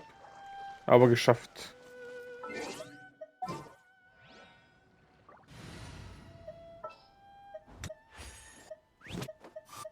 Sooner we're done.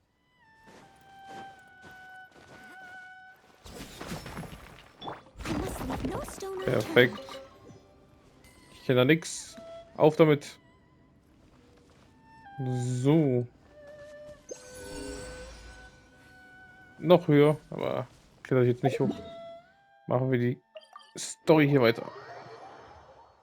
Mit unserem schönen Legendenauftrag. Catch up. I'll catch up. Ich komme.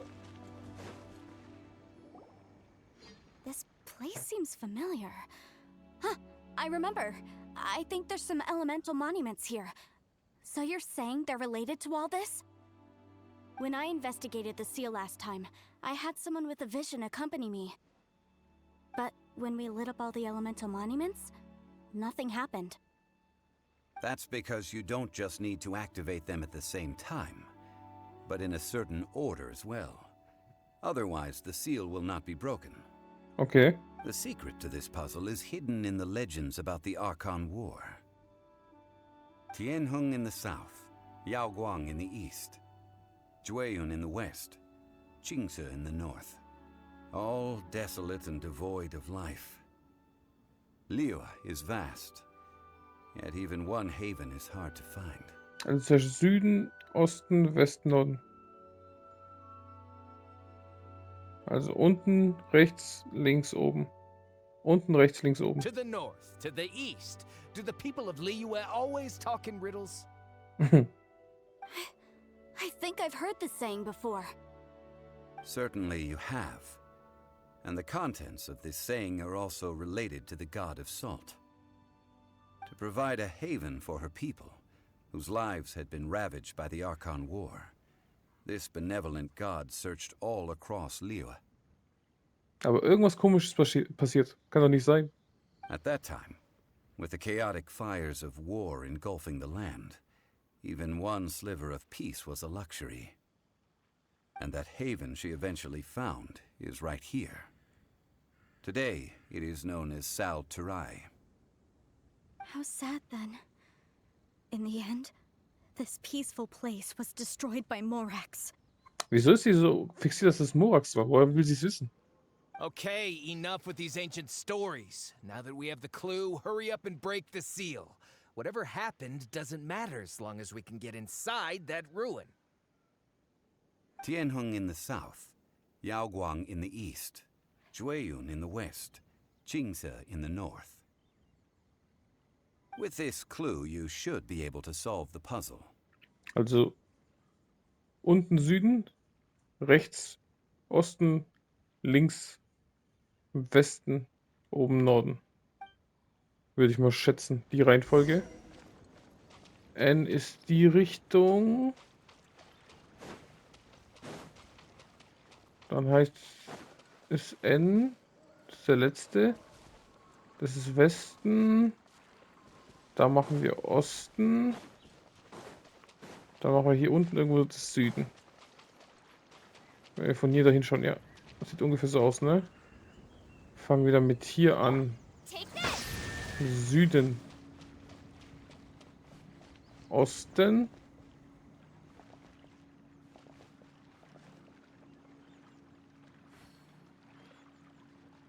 So langsam. Westen und da hinten ist Norden, würde ich sagen.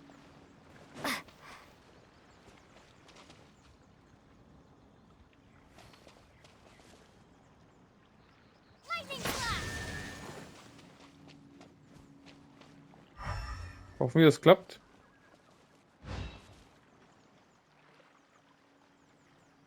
Komm, komm.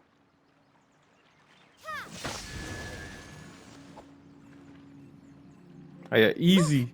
The seal really was broken. Mr. Zhongli is indeed quite remarkable. It was nothing, really. Now, it's time that people learn the hidden truth lost to time. Ich dachte, ich habe hier irgendwo eine Zeitherausforderung gesehen, aber irgendwie nicht. Schade.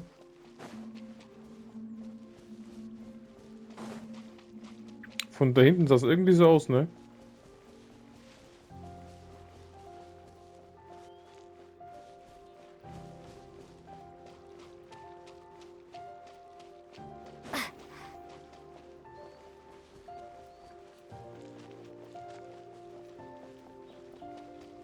Oder doch nicht halt.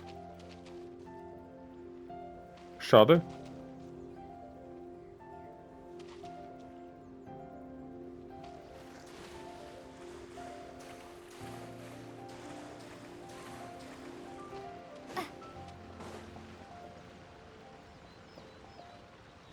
Naja.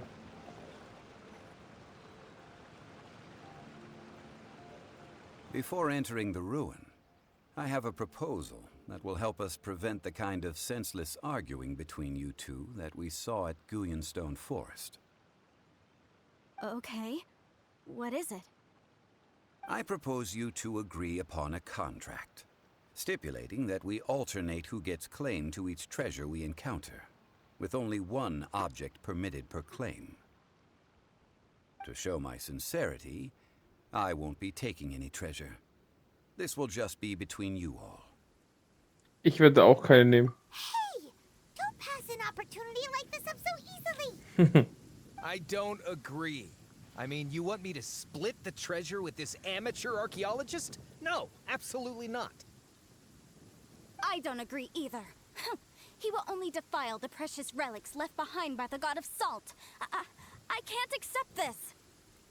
Well then, if the contract is not agreed upon, I will no longer serve as your consultant on this expedition. Genau, richtig so. You will have to rely on your own experience to find whatever treasures are hidden in this ruin, as well as traps. You have the audacity to demand this. Okay then. Even half of the treasure in the long-sealed ruin of the god of salt should be enough to make a fortune. Glaube ich nicht, aber ja. If you want me to agree upon this contract, so be it. I just have one request, Mr. Zhongli. If we discover the truth behind the god of salt, you must judge it fairly, even if the truth harms Morax's image.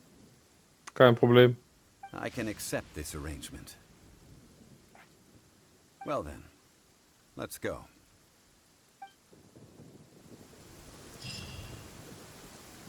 So. Ab nach unten, oder? Oh. Paar Glas. Wie sind die? Glasglöckchen, so. Da ist eine Truhe, okay. Leave it all to me.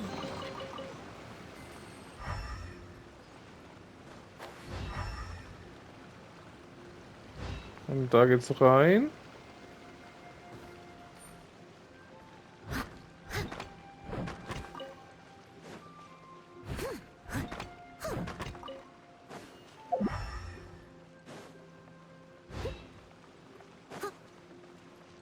Sehr schön. Nachtjade. I must leave no stone up. Lightning flash! You can't run. The fuse is lit. A festive reprise. Boom.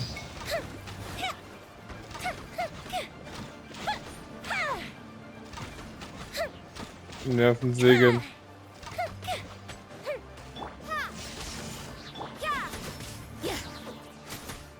Komm her. Ich glaub, dich kurz behindert. Leave it all to me. Take this. Judgment.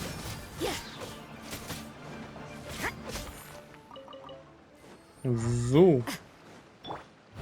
Haben wir ein bisschen Gerechtigkeit hier reingebracht. Mit den ganzen Schleimen. Da ist nix. Da ist noch ein Glasglöckchen, sehr schön.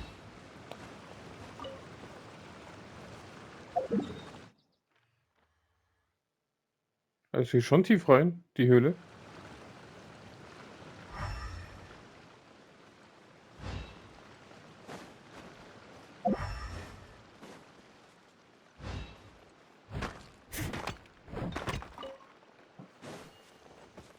Hey, ich steck fest. Lass mich raus. Ich will raus.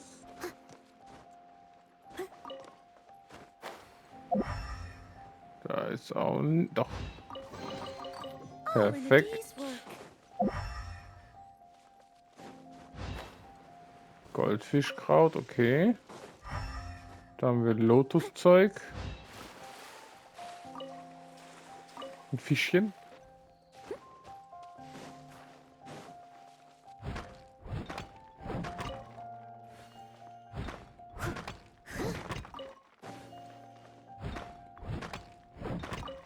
Sehr schön. Da oben ist auch noch was Schönes.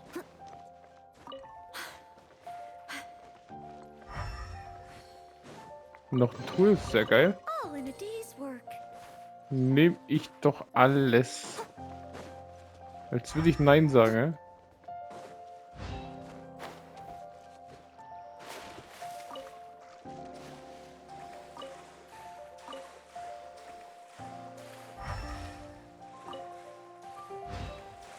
So.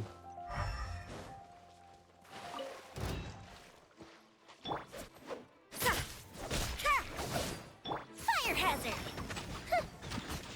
Sehr schön. Alter, Alter, Alter. Mein Damage. Over 9000. Ja. Das ist ja geil. So ein Schüssel im Baum weg. So, da hoch müssen wir. Okay. Erstmal das ganze Lotuszeug hier.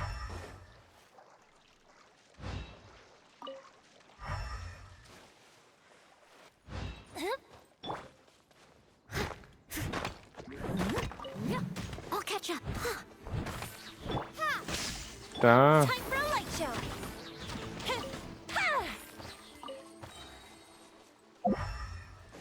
Geht doch. Immer schön vernichten.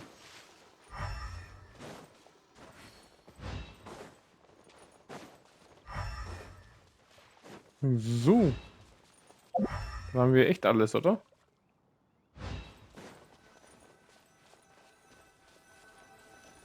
Das Rätsel im Salz. 82. Nur Geo braucht man. Krieg mal hin. Einfach Neider. Zhongli-Style. Freue ich mich jetzt schon. Statue betrachten. Eine seltsame Statue, die aus Salz besteht. Hört sich nicht gut an. Are these statues? Nein. No. These are people. Duh. They were probably followers of the god of salt. How did they become this way? What in the world is hidden deep in this ruin? Zerstörung. Ich sag das gleiche, okay.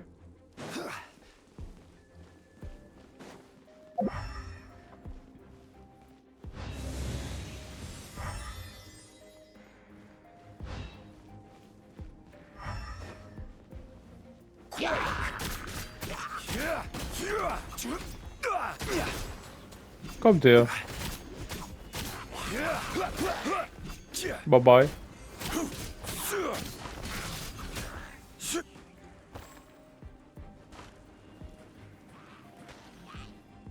Und die chillen da einfach. Bye bye.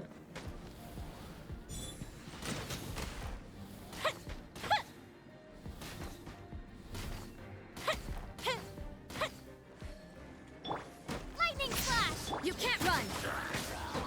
Steady as stone. Eilen wir ein bisschen.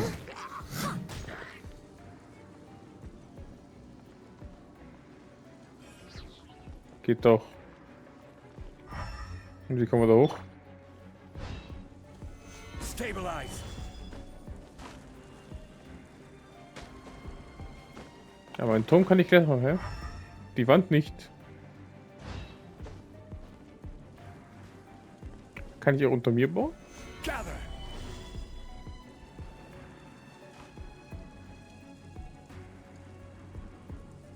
War nicht so geplant. Ich wollte unter mir bauen, aber egal. Stabilize. Hä? Ich will doch nur eine Säule bauen.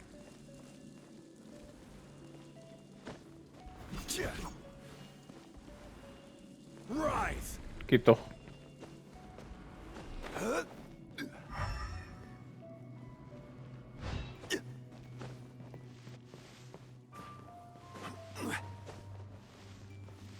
Ist sie böse geworden oder warum sind die alle salzig? Die ganzen Menschen. You a little bit salty? Er ist in einer ernsten Haltung gebannt. Nein, vielleicht hat er ja auch Angst.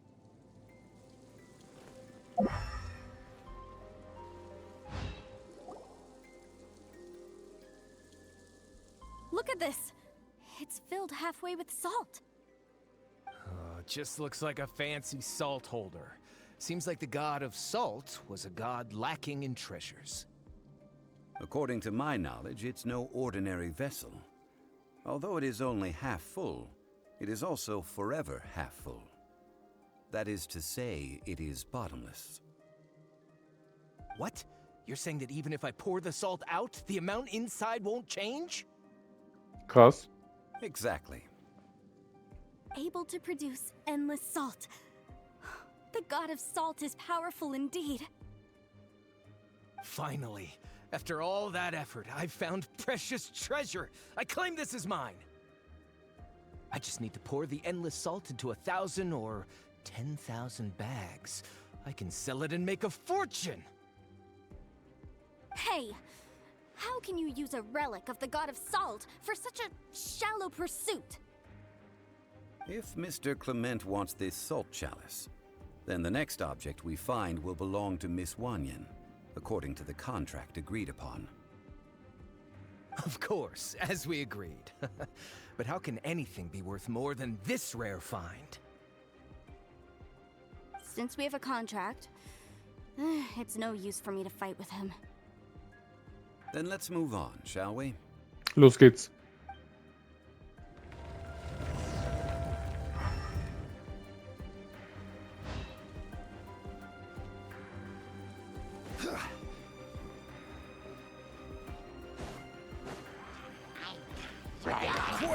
Boom. Was ist seine Attacke? Oh, fällt mir.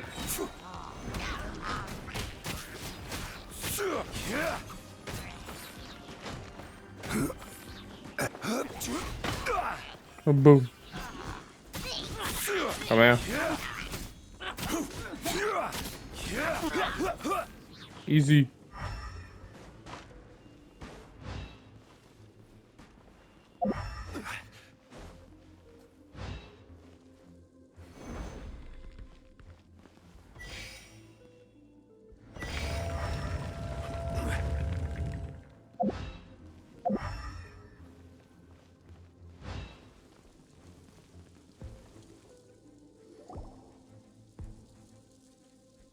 Just a simple ruler. It doesn't look to be worth anything.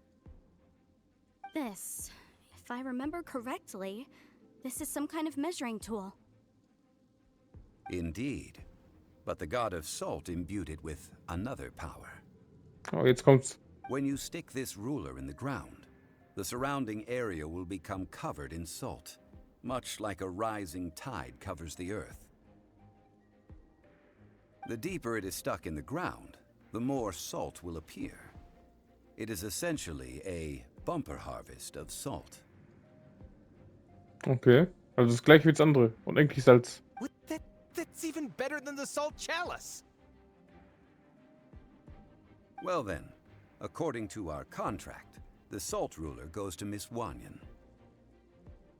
No, unacceptable. I paid for and organized this entire expedition. Why should I get the short end of the stick?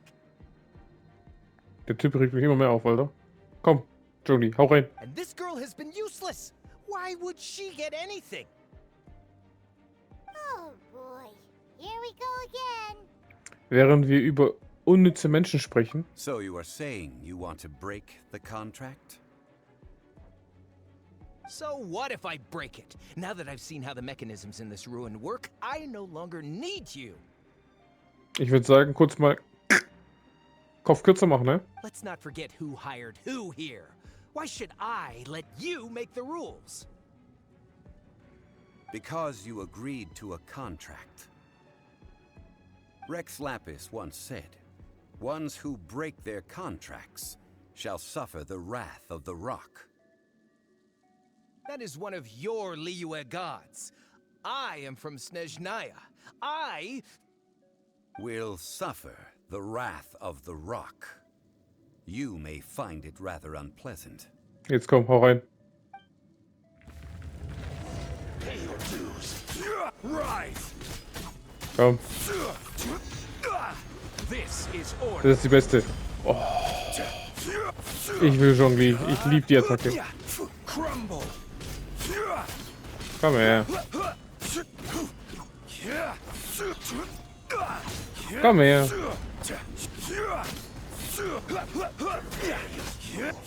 Alter, keine Chance. I shall confiscate your treasure as well.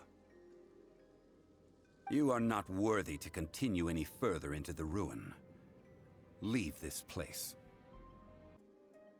Genau so. Richtig gesagt, Zhongli. Oh, darn you! Just you wait.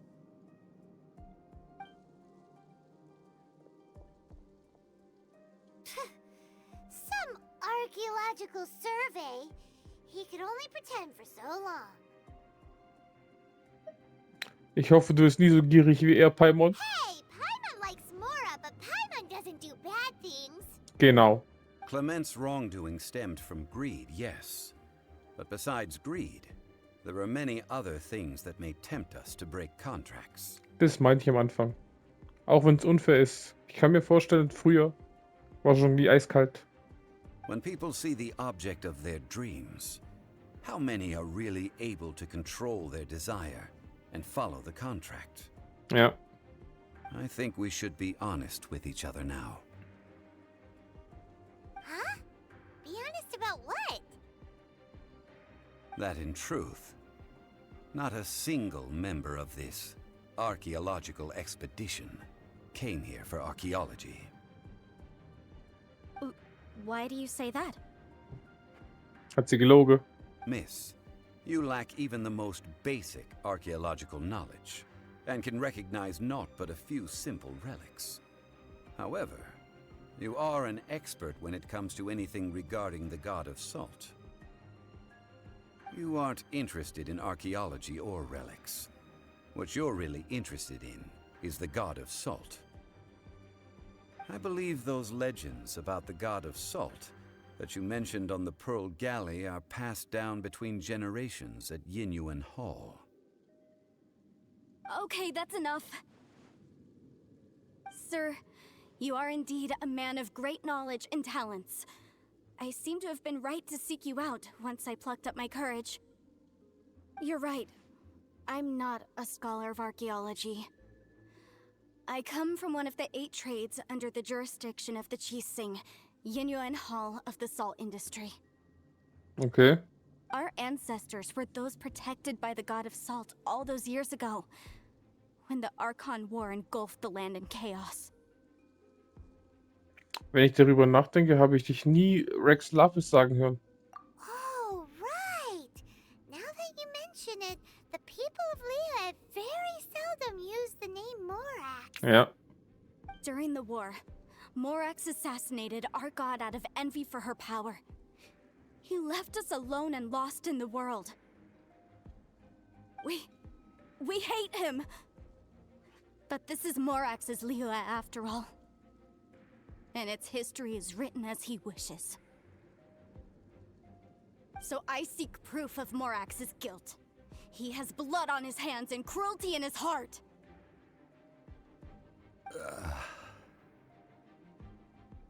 We agreed to a contract that we will face the truth head on, didn't we, Mr. Zhongli?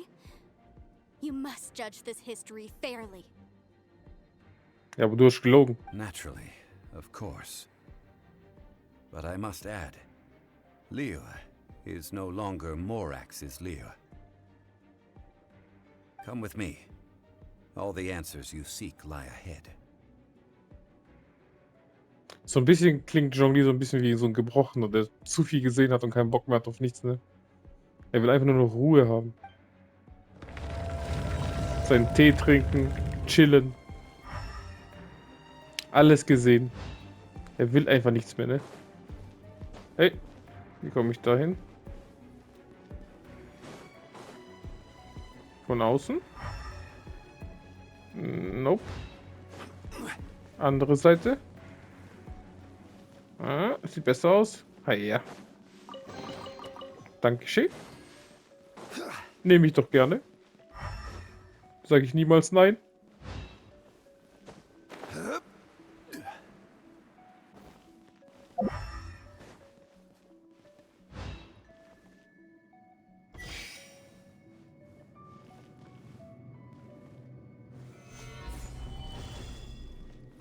Kann man nicht zielen, das Nest die ganze Zeit.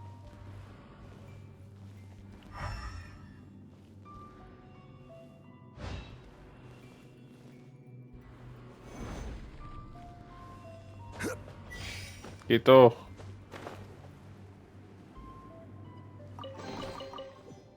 Wunderschön.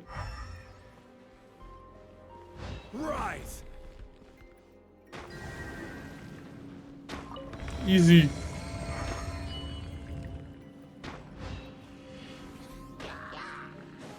Hallo, meine Freunde. Order guide you. Boom. Ah, geil.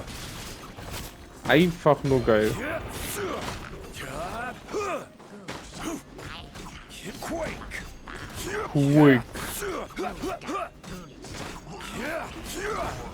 Geht doch. This is order.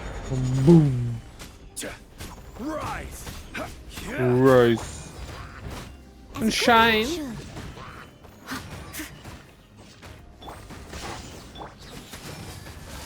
Geht doch. Komm her.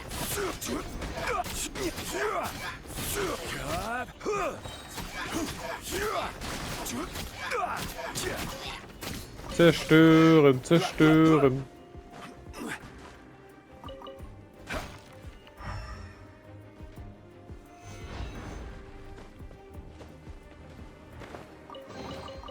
Dankeschön. Nehme ich doch gerne an. So, da mal alles.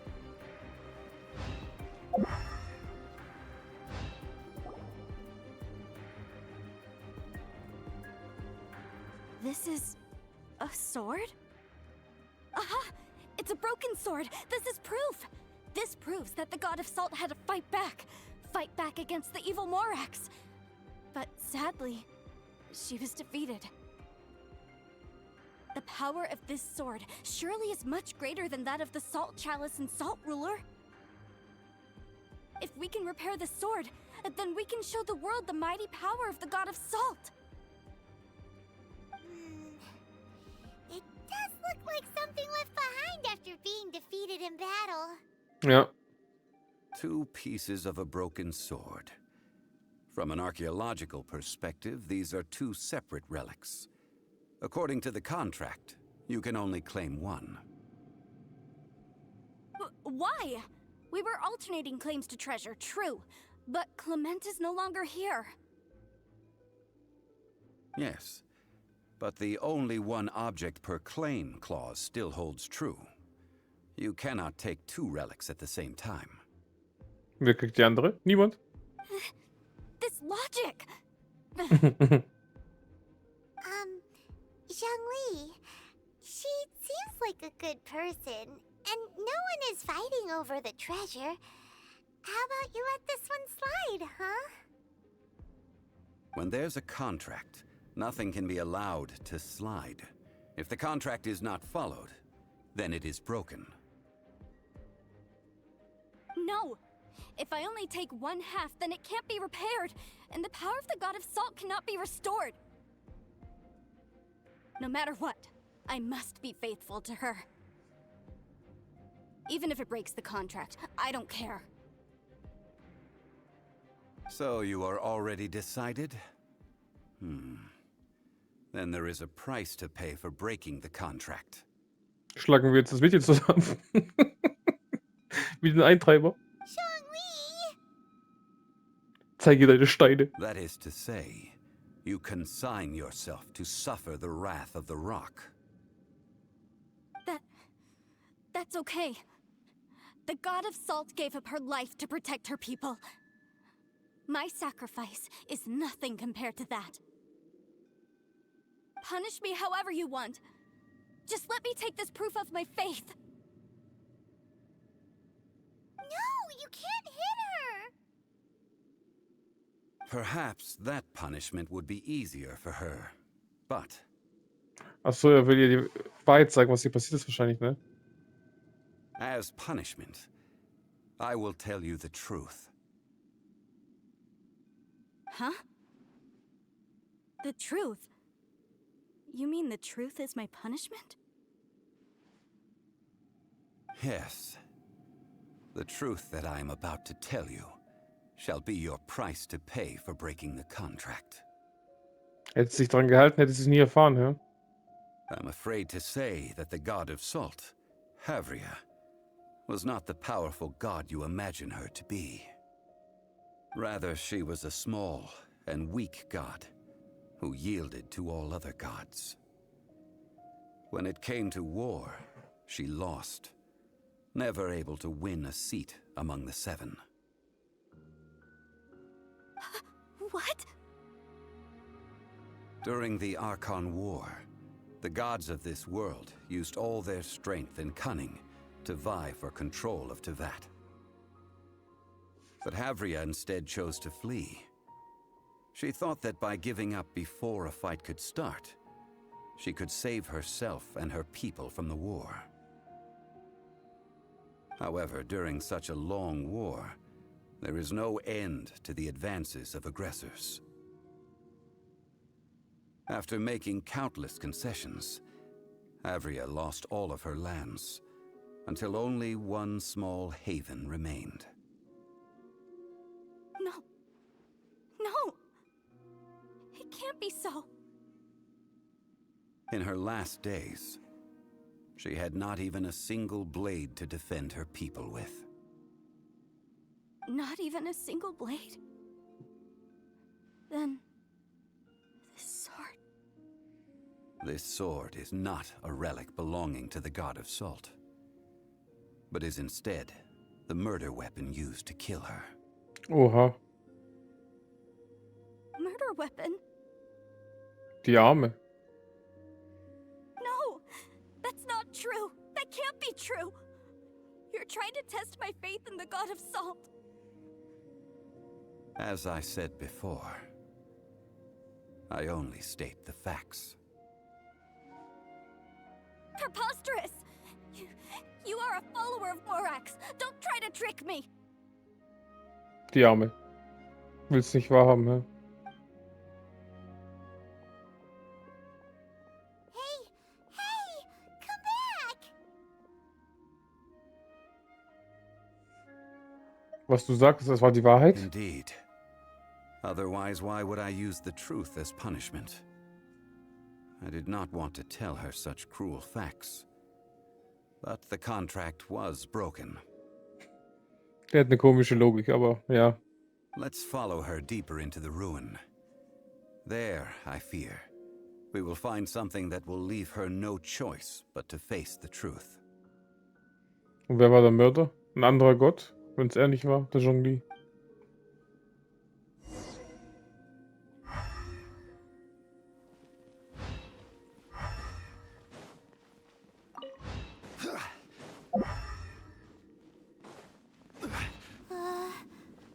Are these statue thingies running? Ja, What will we find ahead? die haben Angst. Salt. And betrayal. Noch schlimmer.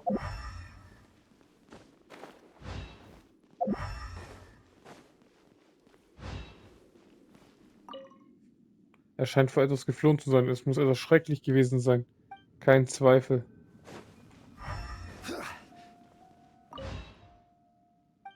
Ja, sagt das Gleiche. Wahrscheinlich bei allen den Figuren.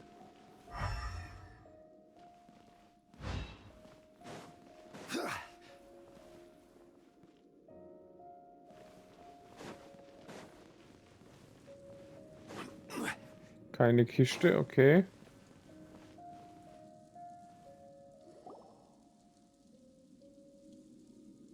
What are all these? What did they see? What did they do? What happened? Since you do not trust me, let us continue onward.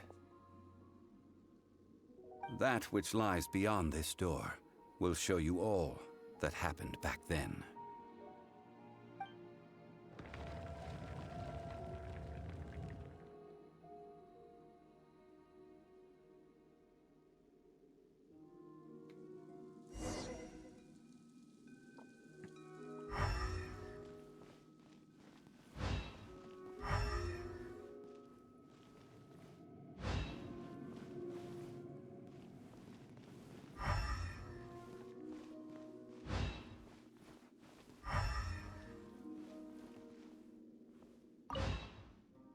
Der Ursprungsort, was hier einst auch war.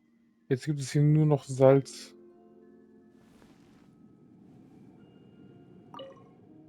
Er hielt es in seiner Hand. Die Haltung zeugt von großer Anstrengung. Das muss der sein, der zugestochen hat, ja. Dann waren es ihre eigenen Leute. Oh.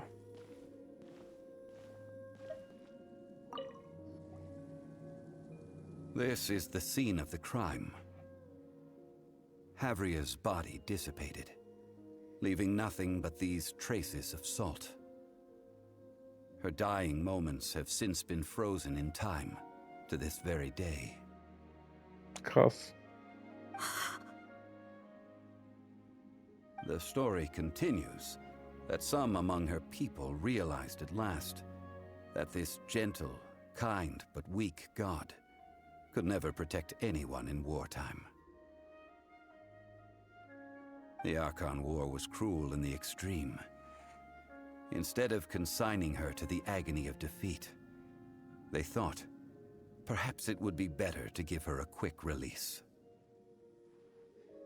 But what about these statue thingies? Alles ihre Anhänger, hä? No matter how weak the god, the power that flows forth when they are slain is beyond the strength of mortal coils to bear. Those who could not flee were thus transformed. Those of her people who were untouched by this disaster left for Liyue, where they sought refuge with Rex Lapis. Their descendants feared Havria's remnants and lived in terror that she had laid upon them an eternal curse.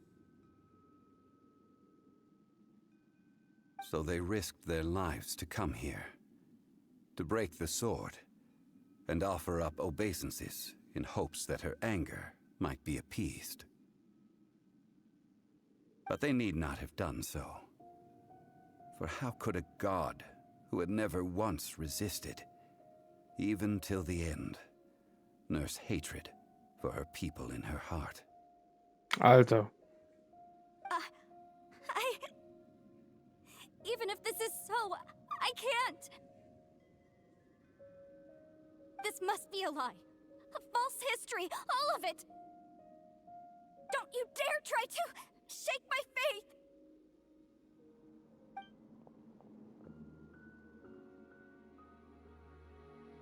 Yikes. Zhongli didn't show any mercy this time either. This is the price she must pay. Yet I would not call it a bad thing. Jetzt ist sie nicht mehr so verblendet. Jetzt weiß sie halt, ne? Jetzt sucht sie nicht mehr nach einem Phantom. Judging by how she appeared, I fear that she will struggle for a time. But even if she may not escape that struggle immediately, simply recognizing the truth is good enough for now. Du scheinst nur allzu vertraut zu sein damit, was mit der Göttin des Salzes geschehen ist. Indeed. In ages past, Havria's story served as a warning to me as well. Faith in a god who has already passed will do you no good. So it is for Havria. And so it is for Morax also. Das Volk von Liyue wird das eines Tages verstehen. All right then. Now, would you like to accompany me in taking a trip to Guyanstone Forest? Klar, lass uns gehen. Huh? What do you want to do, Zhongli? Treading old ground, telling old stories. One cannot help but be reminded of old acquaintances.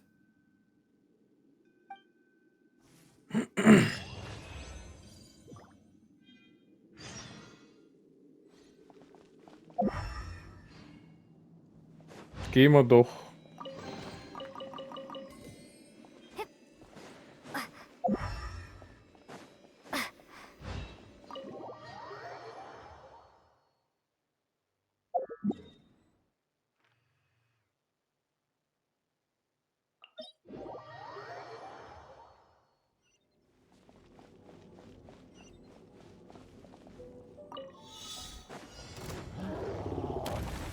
Schaffen wir den? Boom. Noch eine halbe Minute. Wird knapp. Ich glaube eher nicht. Komm, gib ihm. Gib ihm.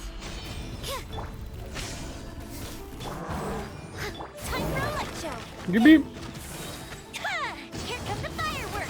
15. Komm her, komm, 10. Ah. Nein. Oder? Nee. Nein! So knapp, so knapp. So, wo müssen wir hin? Ganz hoch, okay. Kriegt man, glaube ich, hin.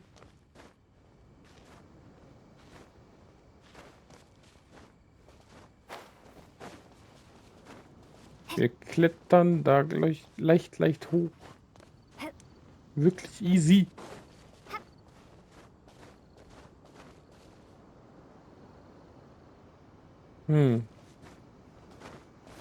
Nein! Klammer dich doch an, Mädel.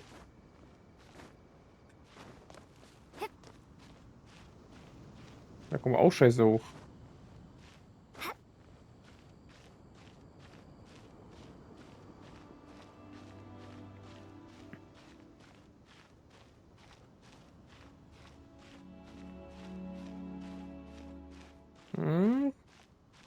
Könnte sehr knapp was werden. Aber sehr, sehr knapp. Hup. Sehr schön. Dann gehen wir da hoch.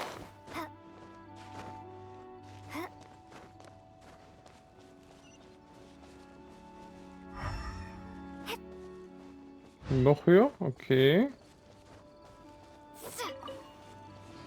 Schöne Vögeleier.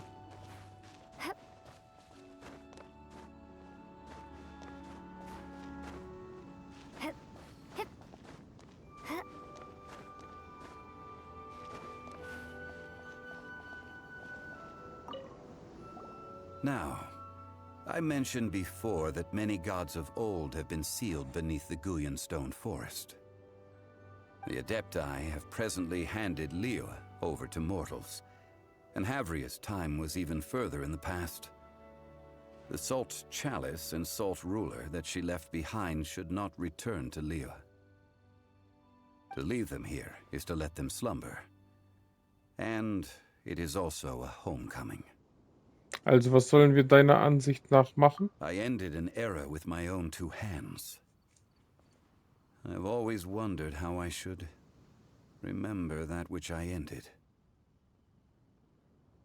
History records, but history may be changed. This incident proved that. Time is a mighty force, and history's twist in its flow. I need to find a better way of recording history in order to engrave its truth. Stone carvings were one such ancient method, but unchanging stone, immovable earth, even one such as myself. Someday we may all disappear. Ja. Zhongli. Therefore, I thought of you, traveler. Okay. You are one who crosses the celestial atlas, and who passes through countless worlds. If our history is engraved in your memory, it will one day accompany you into another world. As long as a traveler like you is able to record what happened, then a backup of sorts will exist for times and tides of Tevat. Deswegen sollten wir mitkommen. Sounds like tough work. Now then, it is time that we consigned both the Salt Chalice and Salt Ruler to the sea. Mach mal. Why do we need to throw them into the sea? As I said before, this is the place to which the remnants of many bygone gods are consigned. This includes Osial, overlord of the Vortex, who the Jade Chamber most recently returned to this ocean prison. Thousands of years ago, the Adepti and I fought against the turmoil that plagued every corner of this land. Guyan stone forest, where I sealed many gods with my spears. After so long, naught but folktales remain. Oh, Sile, you and I were foes. But our ancient grudge is but a bygone memory now.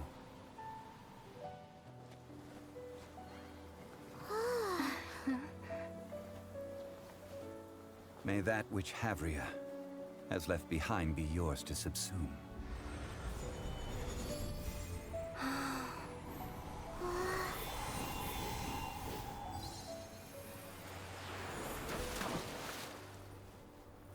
And thus another spark of divinity departs from Liyue.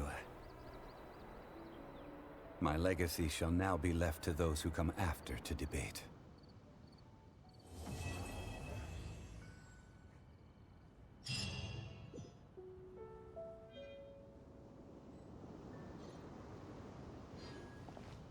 Alter, ich will jetzt immer mehr wissen, was damals passiert ist im Krieg. Hoffentlich sieht man so eine Rückblende oder irgendwie sowas, das wäre so geil. Oder man kann vielleicht als die spielen, als die Götter und sowas und gegeneinander kämpfen. I will remain here for a while. I fear that moments of reminiscence like this can only grow fewer. Die Göttin des Salzes tut mir ein wenig leid. We did not measure right and wrong during the days of the Archon War in the same manner as we do today. Of course, as I am now, I only wish that she could have lived in a gentler time. Das habe ich gemeint, der war bestimmt früher eiskalt mit seinen Verträgen. Wenn es nicht gepasst hat, Kopf ab. Vertrag gebrochen. Here for a while. I fear that moments of reminiscence like this can only grow fewer. Werden diese Reliquien nicht die Macht von Osail wachsen lassen? Though the Salt Chalice and Salt Ruler do have power in their own right, they are nothing before Osail. If a day comes when he should recover his strength and return, I believe that even so, he will be defeated once more. I will remain here for a while. That is a good question. In the past, I might have given you a most specific answer. But now... Yes. I suppose I will continue in my role as a consultant at Wangsheng Funeral Parlor. Mach das. But if this journey was to your liking, why don't you come along the next time I am seeking to preserve memories of Liyue's past? Gerne. War ein schöner Abstecher.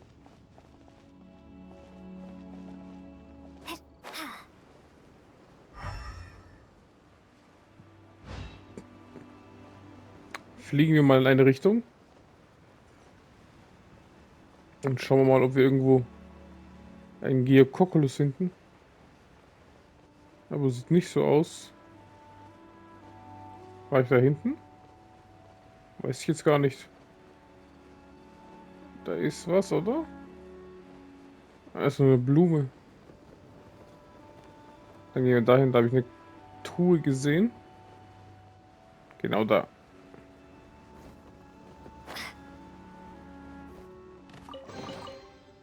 Wunderschön.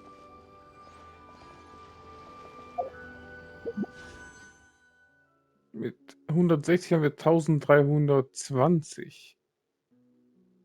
Fehlt noch ein bisschen was, hä?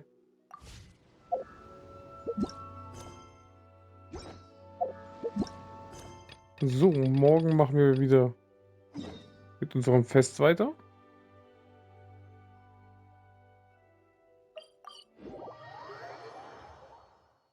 In Sumeru. Akt 2 beginnen wir dann.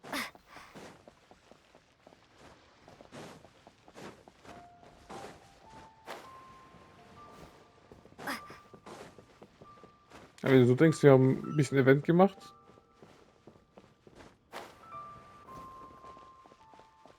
So.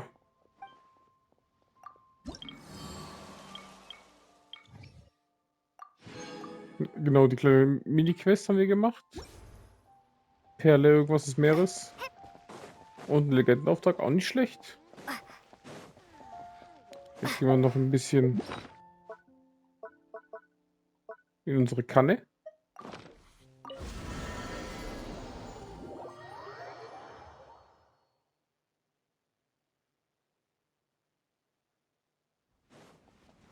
Sammeln wir ein bisschen. This realm.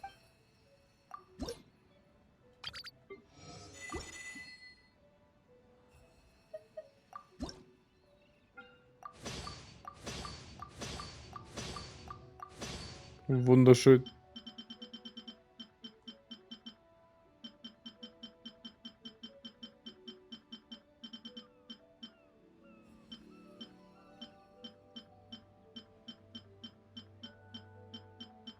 Einfach nichts.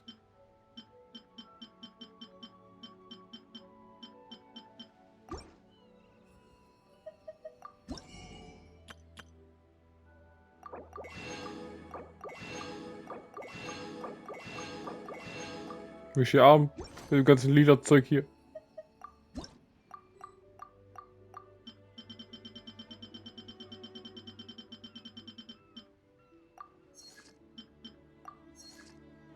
Sag ich doch. Jetzt kann ich schon wieder zwei nicht machen, ey. Was brauche ich da für ein Holz? Birkenholz. Ja, habe ich schon. Verballert. Ja, egal. Bauen wir irgendwas. Haben wir irgendwo einen Stuhl? Da. Stuhl. Stuhl. Die brauchen wir eh immer wieder. Bei Level 10 sind wir schon. Haben wir schon alles erreicht. Deswegen können wir auch Doppelte machen. Hauptsache neues Zeug. If you ever.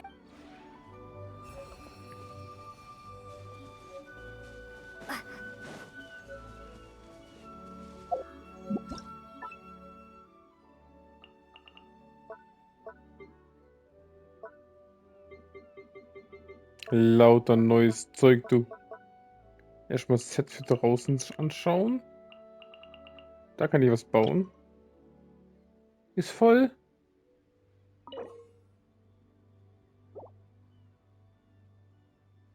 Immer alles voll hier. Das sind Sets alles, oder? Ja. Set, Set, Set, Set.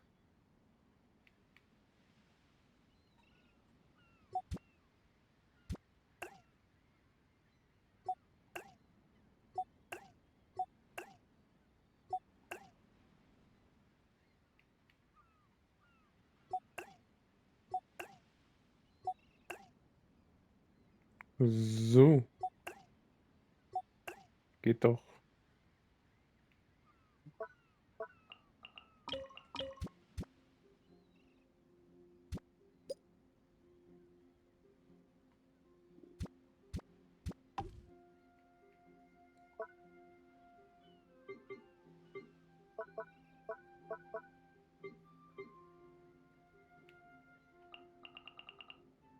Das haben wir schon.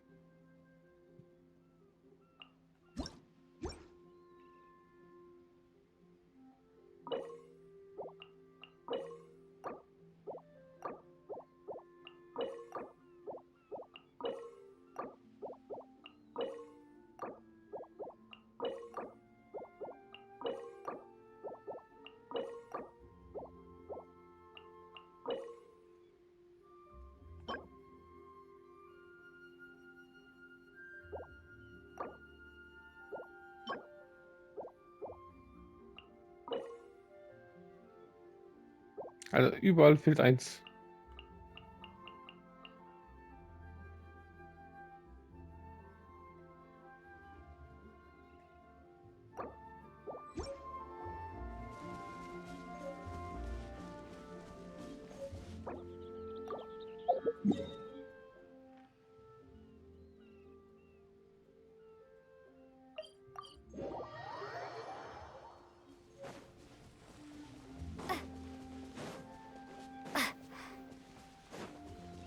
Bauen wir hier was Neues hin.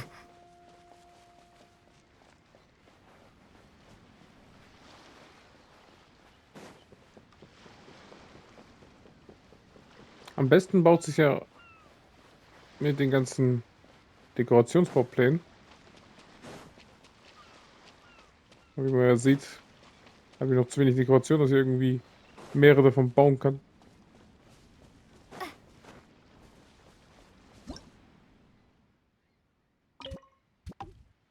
Ich einfach alles hier hin, scheißegal.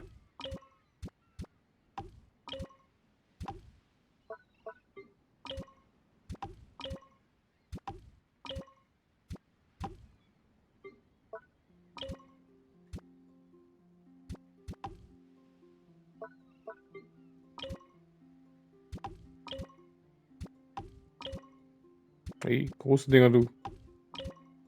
Heia.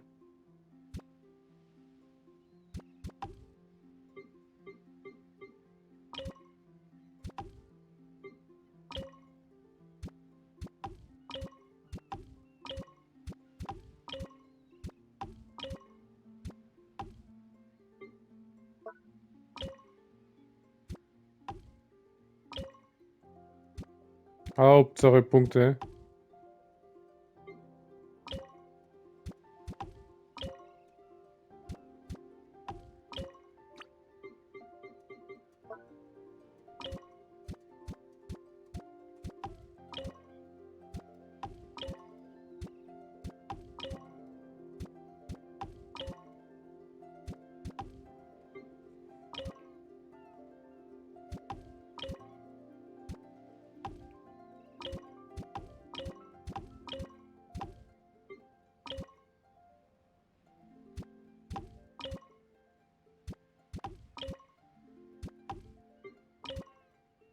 Einfach alles voll bauen.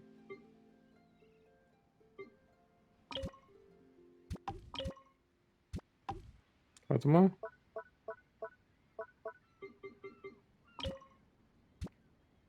Darf ich nicht vergessen hier.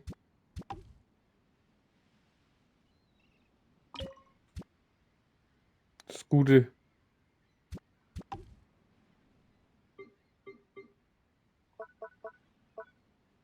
So.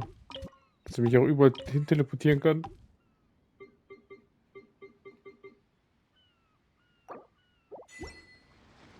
Wie viel haben wir jetzt?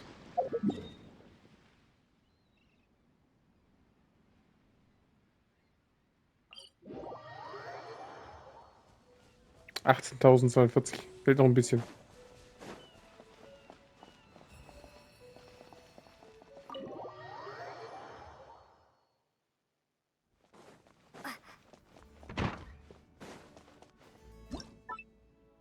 Kann man hier noch was reinsetzen?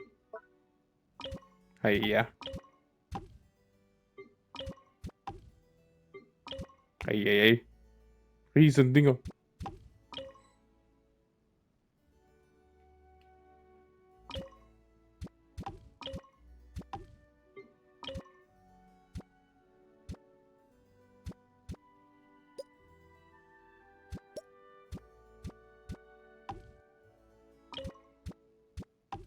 Einfach rein.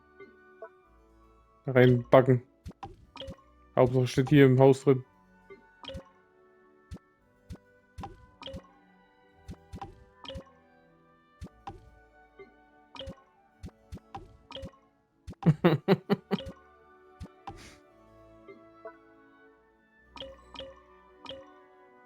Einfach rein da. Ey, immer noch keine 20.000. Ich komme die durch. Das ist eine Todesfalle hier. Habe ich noch einen leeren Raum? Hey, ja. Nicht ganz leer.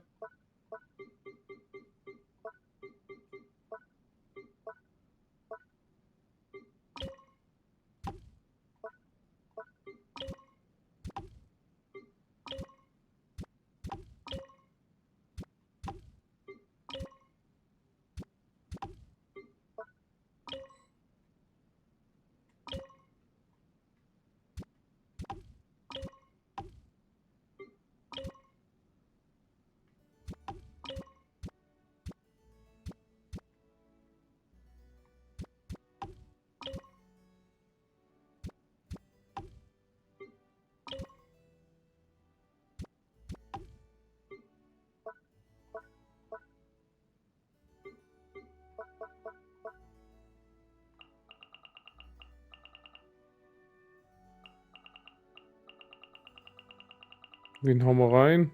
Noel?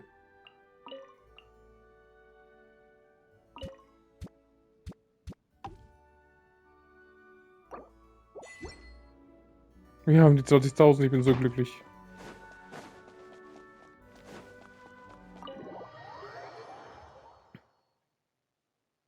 Gibt auch nochmal Urgestein alles. Sehr schön. So. Jetzt kriegen wir auch, ich glaube, 20.000 war das höchste. Jetzt kriegen wir schön Kantala. Das ist sehr schön. Also die höchstmögliche Punkte an Kantala kriegen wir jetzt.